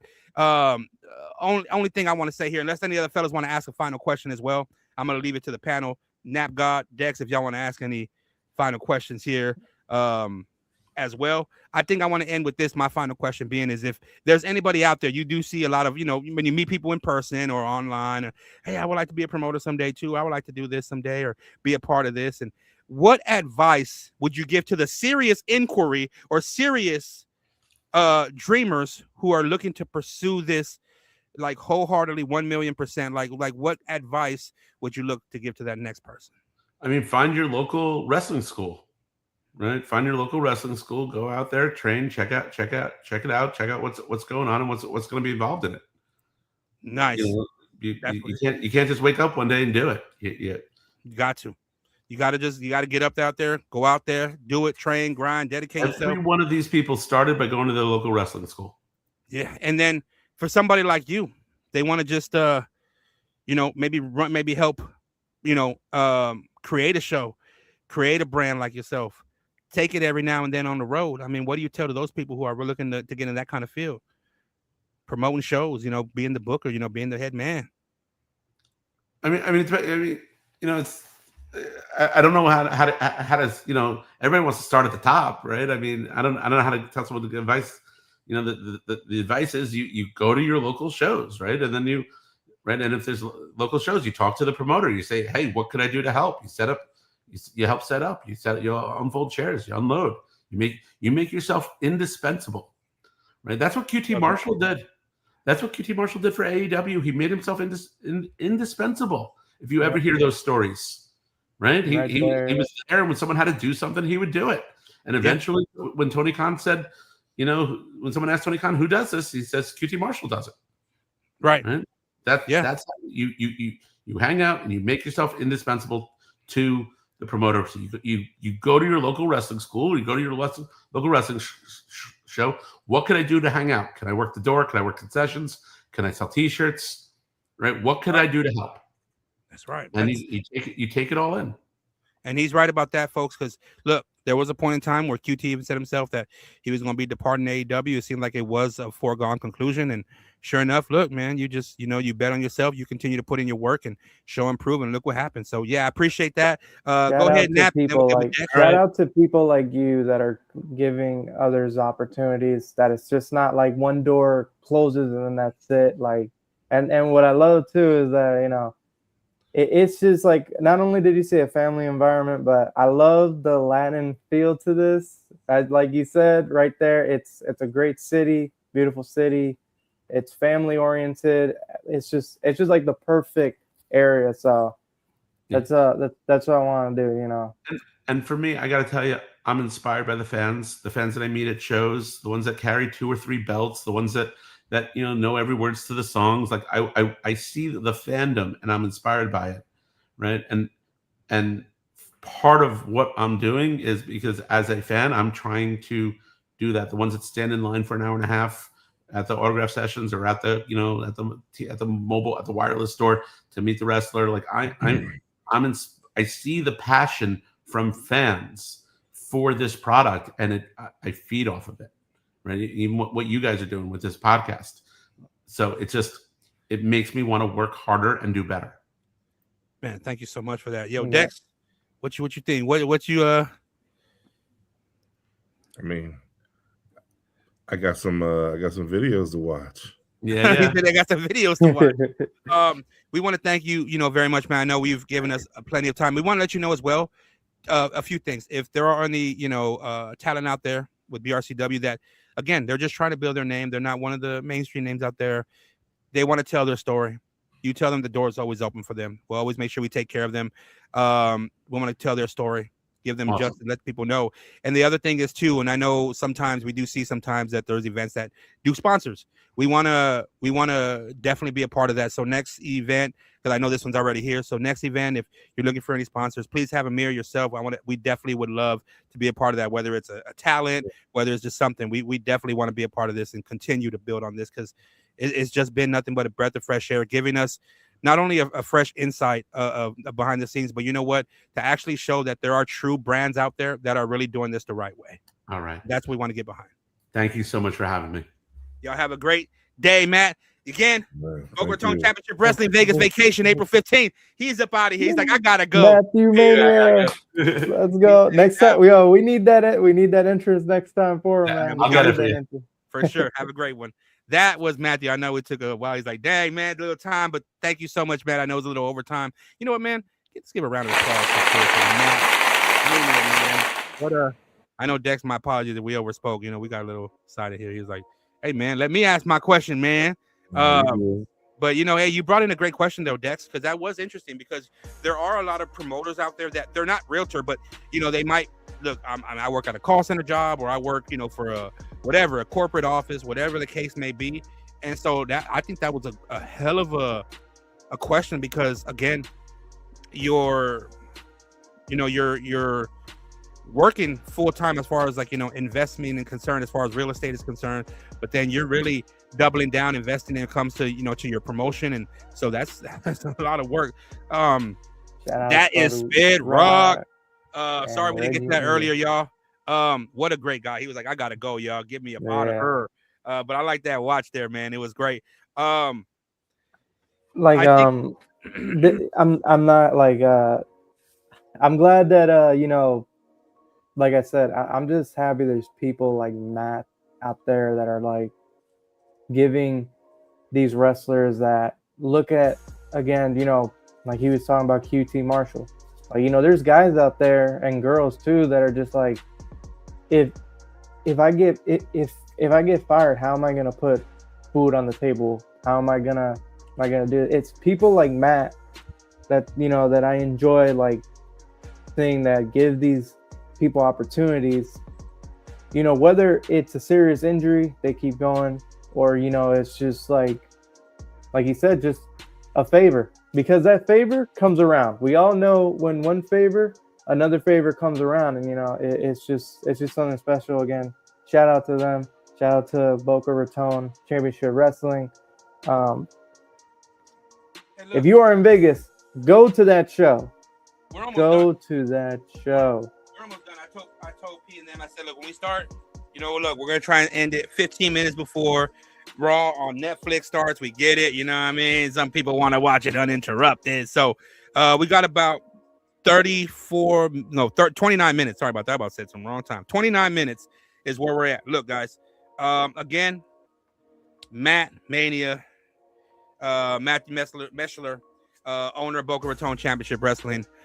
Great insight. I know we went a little overtime, and we appreciate that for him. Again, April the 9th, 8:30 p.m. Eastern, 7:30 p.m. Central. That is a Thursday. This Thursday, as a matter of fact. We're going to get the round of applause. We're going to get the media. We're going to get the audience applause ready. But April 9th, 8:30 p.m. Eastern, 7:30 p.m. Central, we have the Rascal. And we got Killer Kelly. We got Killer Kelly in the building. Oh, not you. It's that dang. They want to quit. They want to go. That's how they want to clap. I see your audience. I see y'all. But nevertheless, we got Myron Reed, Killer Kelly. Again, aside from the personal emergency they had, so we have to reschedule. We got it for the 9th. So on Thursday, catch it, man. I mean, yo, it's gonna be great. We are not your average show. We are not your average podcast. We are unfiltered, uninterrupted. So, and by the way, right there. Make sure you follow right there, Boca Raton Championship. Yeah, so I already got one rule here. And let me tell you how respectful I was. As I didn't even light up. I wasn't even rolling. I waited until we got the boss, to go. And I was like, all right, y'all, he's gone. All right, I'm gonna start rolling up now. So let me light up. I guess we'll pick up where we left off again. There's something he said, right? Real quickly, before we go about the Raw part. He said James Ellsworth might be there. If you look on the card and look and study or focus enough, you'll see that there's somewhere where it's kind of off balance. I see two spots. I see the Ben Bishop and the Stallion tag team match, because they got Gangrel, they got Zach Clayton, and they got Mark Long. 3-on-2, right? I don't know. And that kind of seems like a Ben Bishop kind of thing, that they get help, and it's James Ellsworth. But then there's another one that I saw, and it could very well work out that way. And, but if you notice, I'm gonna bring up the card too. Give me one sec. Yeah, I won't say it just yet then. All right, there we go. All right. So there's Ben Bishop and Stallion Rogers versus Gangrel and Zach Clayton, right? That's, to me, in my opinion, the obvious, right? Because it's like, oh man, 3-on-2. But look at it like this: Big Tito Lincoln and Lloyd Anoa'i versus. Well, he's with Big Tito Lincoln, has Lloyd Anoa'i by his side, but guess who it is? Cha-Cha Charlie by himself. Could that be where we see Jimmy Ellsworth? I love Matthew because he's fearless. He does not give a shit. You can tell that when it comes to a business and when he books it and everybody's in agreement, damn the naysayers. You just go out there and you run your show. That's exactly what needs to be done. Those are the only two matches where I see there is a disadvantage. Those are the only two. I'm still I'm just looking at Ben Bishop's smile, and it makes me think like, okay, there's no way Jimmy Ellsworth does not show up there. There's no way. You know what's funny though? Frank the Clown, right? What if Frank the Clown? What if Frank the Clown tries to mess up one of these matches? He tries to do some crazy. All I know is I love what they are doing in regards to this whole movement, because people don't just look at it like an indie brand. He says Ricardo Rodriguez does our Spanish commentary. He does. Matt from TNA, who is obviously the voice of TNA, one half of the voice, is out there doing their commentary, although he won't be for Vegas vacation, but doing their commentary. That right there, it doesn't only take a lot of, dedication, work, obviously, but you got to have the relationships. You got to have that respect and admiration from your peers. And you just know Matt Mania has that without a shadow of a doubt. Oh, yeah. It was a great episode. Noah Keikoa and Matt Mania, man, those two. And he gave us some tidbit. Yeah, he did. He said WWE Creative-ish. If you find them on X, he is their booker. And I'm going to go look. But anyway, hey, Dex, you ready to be disappointed some more? I know I'm already about to underwhelm you. We got Finn Balor and JD McDonough tonight. One-on-one. I bet you that's hyping you up, ain't it, Dex, right there? JD McDonough versus Finn Balor. I mean, why isn't EO trying to help Finn? She helped everybody else. Oh shit! And Balor could use some help. Oh shit! My gosh, yo. We went from look at you into the mirror to EO. Oh shit! Help Finn out. Help your New Japan brethren out. They just need to go ahead and put that New Japan faction together.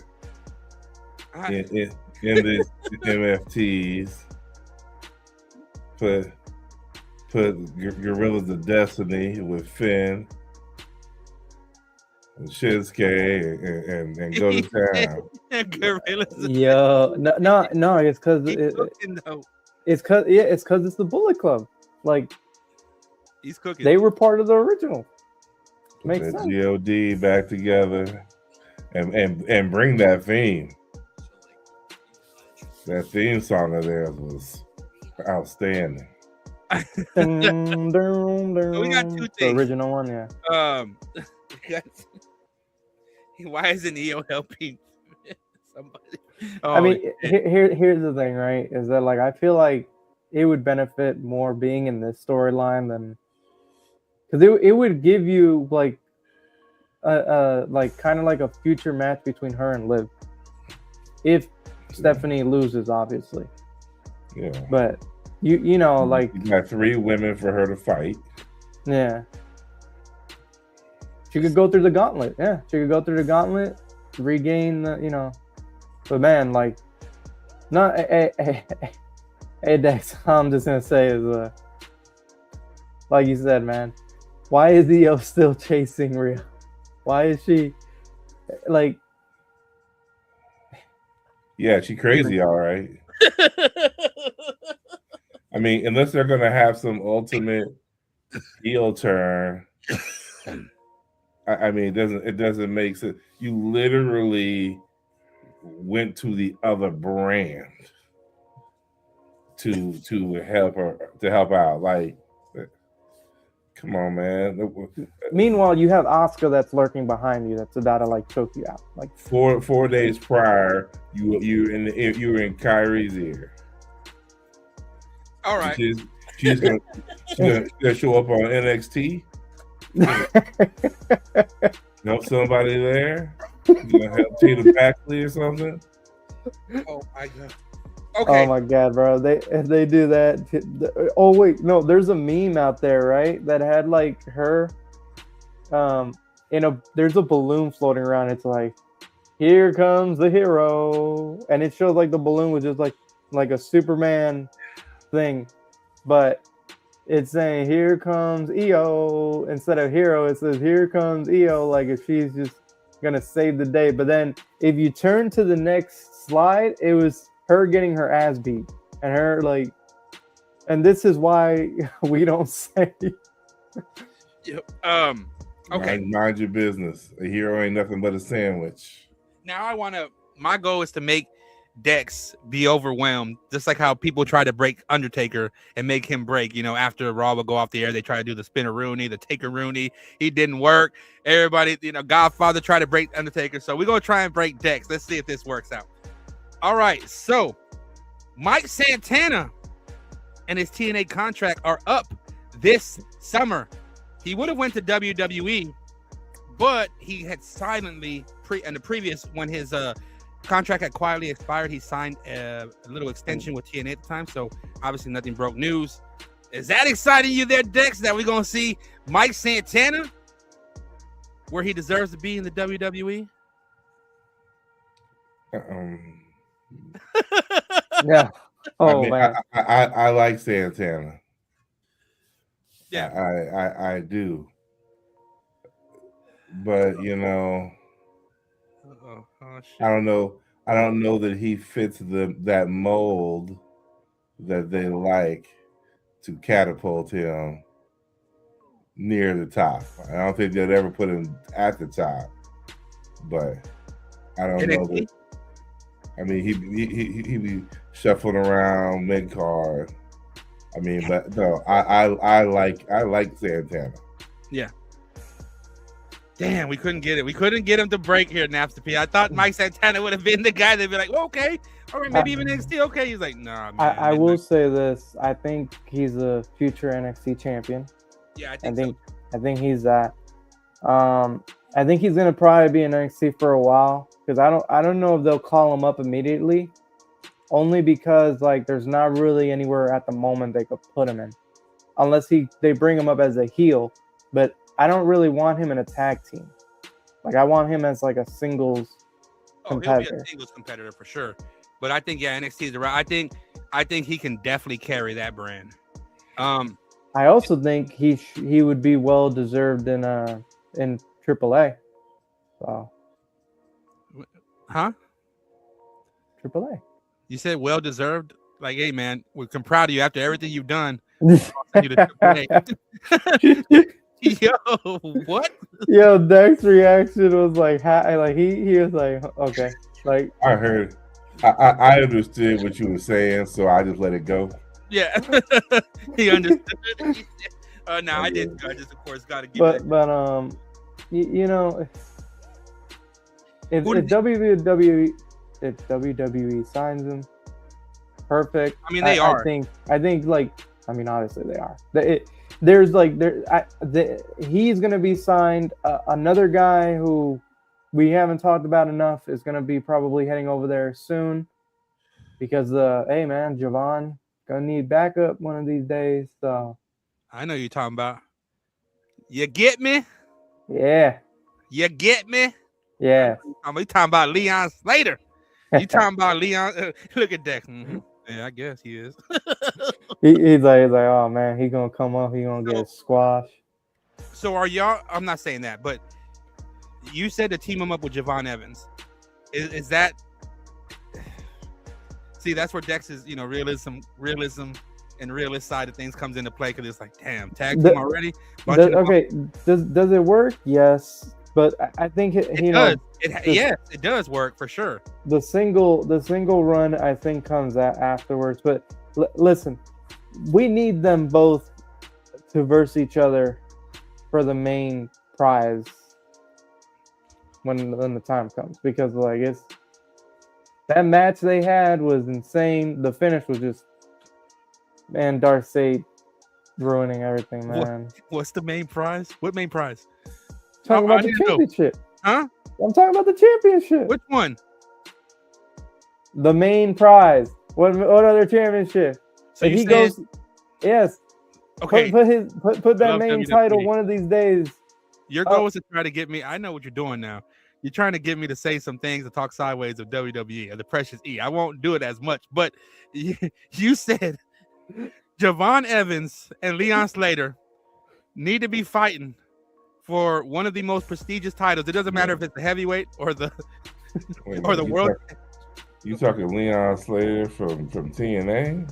Yeah, he says Yeah. once he signs with WWE, eventually him and Javon Evans have to feud for the biggest prize in the in future, WWE. in the future. All right now. I'm still trying to figure out what I'm still trying to. I'm trying to figure out the same. I don't. Yo, Hey, you're about to get us in trouble. That's about to get us in trouble. That'd be hey, that would be shocking. I think I that's gonna be fucking tough. I mean, you think you think they go the Carmelo Hayes route? listen, man, you're already putting them in a heavyweight championship bout. You know what I mean? You bypassed the tag team. I thought you were going to say team them up. They got the tag team go. You completely skipped over the Miz phase. You just went straight to the top. He said in the future, I'm just lying, man. I'm not lying to you. In the future, this is what he. Man, I'm just. Yeah. What color is the sky in that future? Hey man, It ain't blue. Nah, Dex. When you sometimes when you look at the sky, it could be orange, it could be pink, it could be all different colors. That's not. No, let's just be honest. No, it's not. Anyway, okay, y'all. We're about to piss Dex off. He about to retire from this shit. He said, I'm done, man. This is the WWE shit. I'm done, man. I'm out of here, y'all. Let me hang up my coats. You took Mike Santana to AAA. You put Javon Evans and Leon Slater in a heavyweight title matched picture scene. In the future, let's just say that goes down, right? What does that leave Obafemi? Hey man, he would have probably already been the champion. So you're saying, let Javon and Leon Slater, let them run the heavyweight division. I do not need it. Is that what you're saying? That Opa's gonna go out there literally and saying in the future, he's gonna say it's well deserved. It's convincing. People will understand. And like hey man, listen. I never said they were gonna win it. I just said either somebody has to win. You put them both against each other. Somebody has to win. It'll probably be Ova coming in with the power bomb. I was gonna say but good ideas. I was gonna tell Matt. I'm not gonna lie. He does have some good ideas when it comes to creative side of things. I was gonna co-sign you on that. I'm so glad I thought to myself and said, "Nah, don't say that yet, because you don't know what's gonna happen." And then you saying this right now. But listen. Make them a tag team if you want. Put them in the Intercontinental Championship, United States Championship. Just don't do the. Just don't do the Carmelo Hayes where he loses it to Sami Zayn. Or are they going to be another Sami Zayn? Are we going to see 2027 Sami Zayn try to come back and try to just eviscerate talent again? Because people talk about the shovel. That's Sami Zayn. He's the shovel. Why wouldn't they send him to AAA? What, Leon Slater? No. Sami Zayn. Uh-oh. El Generico would not have brought fucking people out of their seats. Send him anywhere.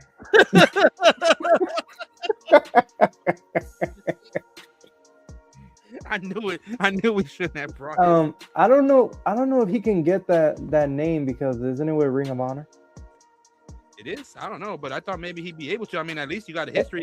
Hey, K-Dot, if you're bringing back that, I need Kevin Owens to drop that Kevin Owens and be Kevin Steen again. And No, that's not what we're talking.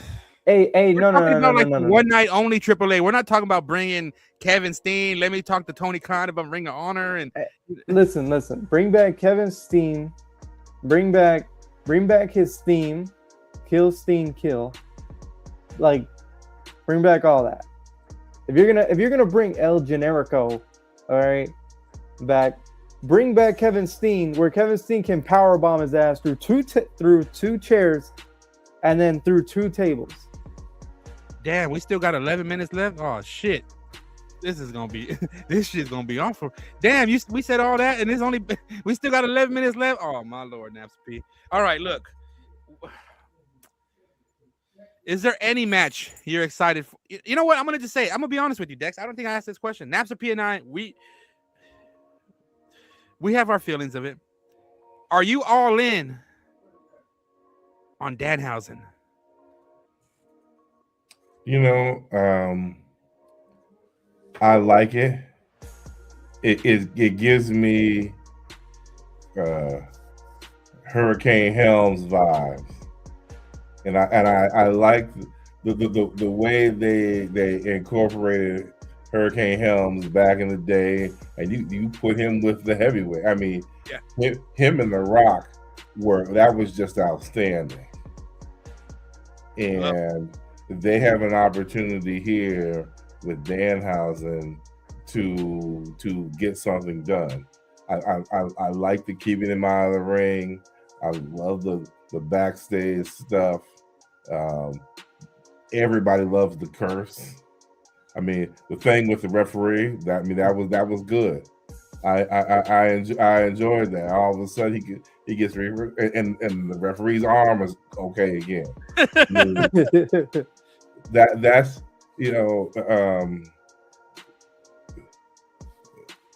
that's the kind of silliness I don't mind.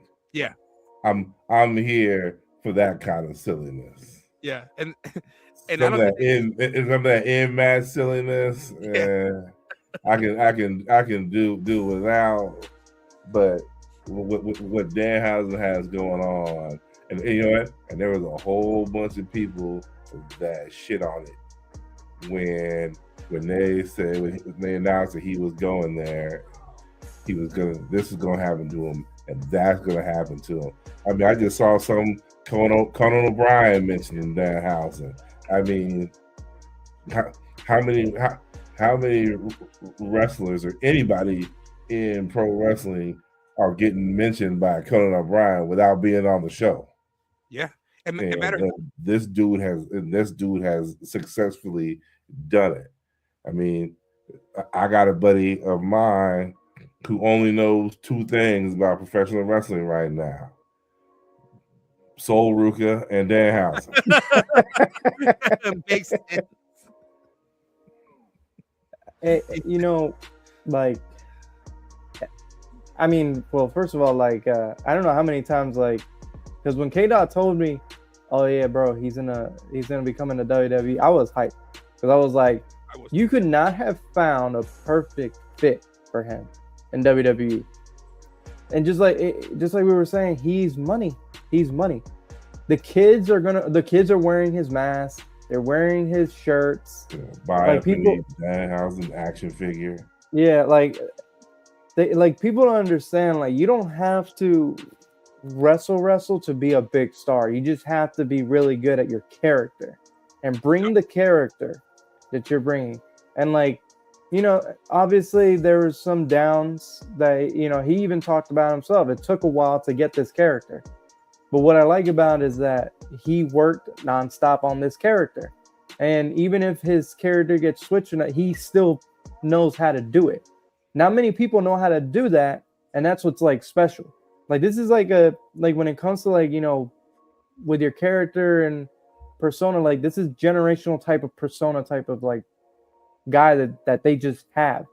That's why, like, you know, I was waiting for him to jump ship, because he fits just perfectly the way they want to produce the product and everything. That's Danhausen. I mean, how many times have we laughed, or even like, you know, like, look at all the memes people are making too with him running on the opposite direction, like, and then the videos on TikTok are becoming insane too. And you know, the views, like, whoever said like, oh, they hated Danhausen and all that, no, it's not true. Otherwise, no one will be buying his merch. His merch, when you go online, half the merch they're like struggling to keep like the product going when it comes to like the just bringing out shirts and whatnot, because they're getting sold out. They put in like a fresh pair of, like, you know, mask and everything. It gets sold out within like a few hours. It's done. So, you know, they're calling for more and more and more. And like you said, look at a guy like Dex. Okay, a guy like Dex. He's entertained by Danhausen. He's like, yeah. So I mean, hey, Dex was smiling when he was talking about Danhausen. That's all I know. I'm an old school wrestling fan. Yep. But everything has its place. I mean, once upon a time, it was Doink the Clown, you know, George the Animal Steel.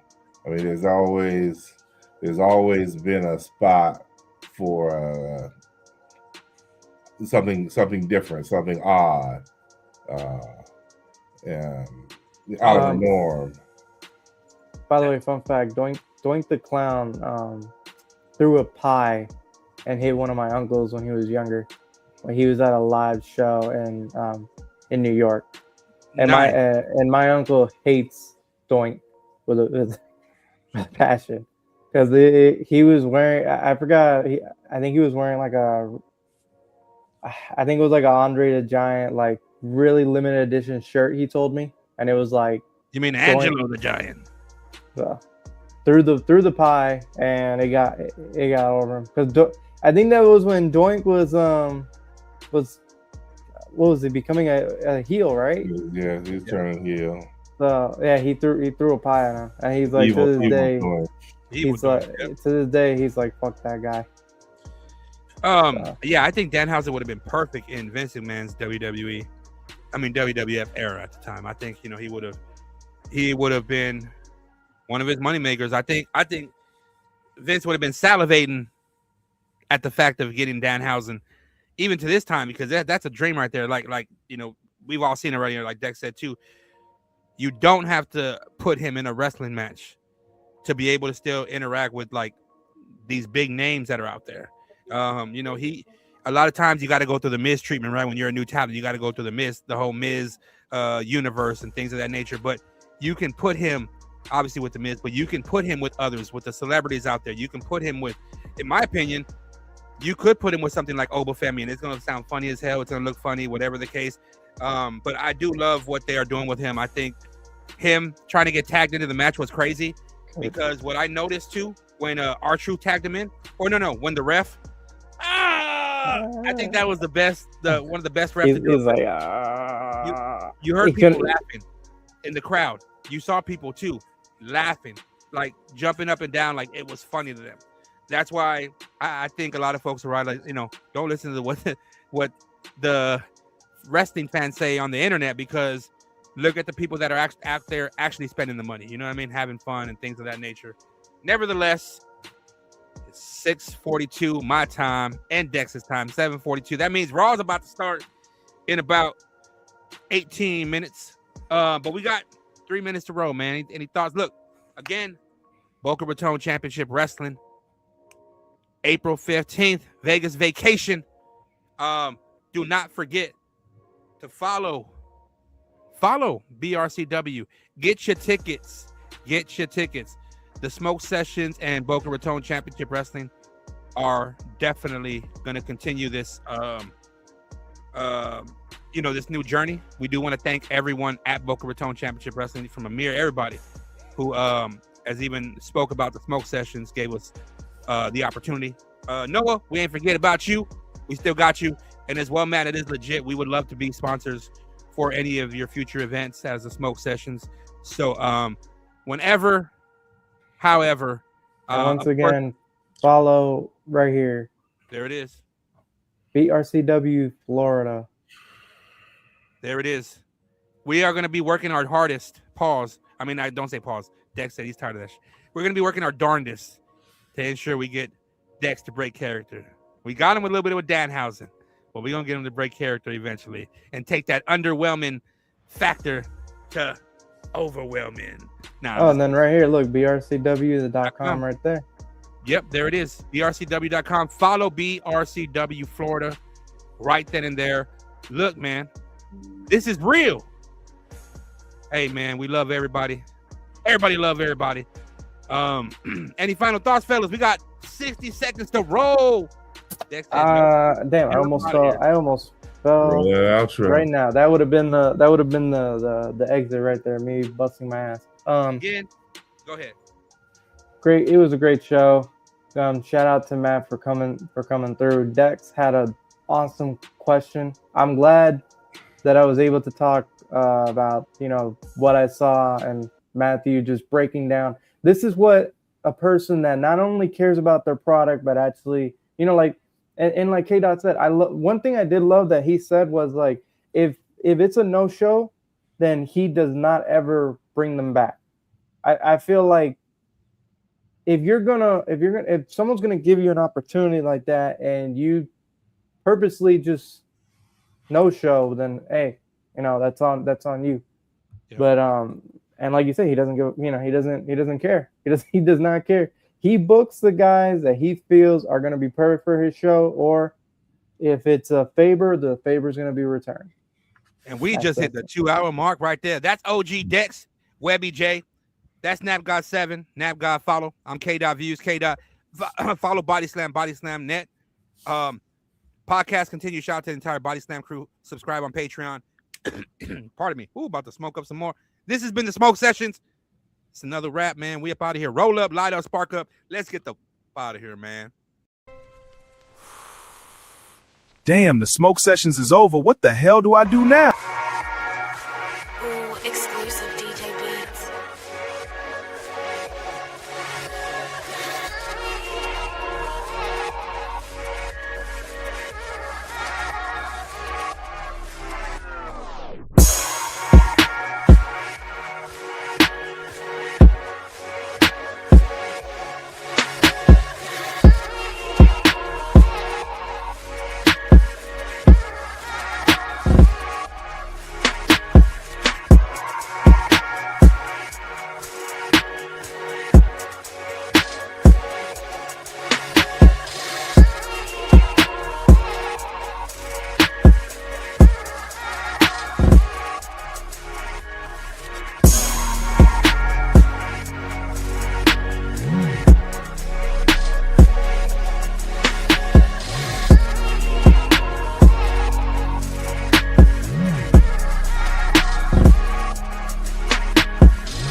The smoke session's been over for 2 hours and we still sitting here. We must be higher than Giraffe Booty.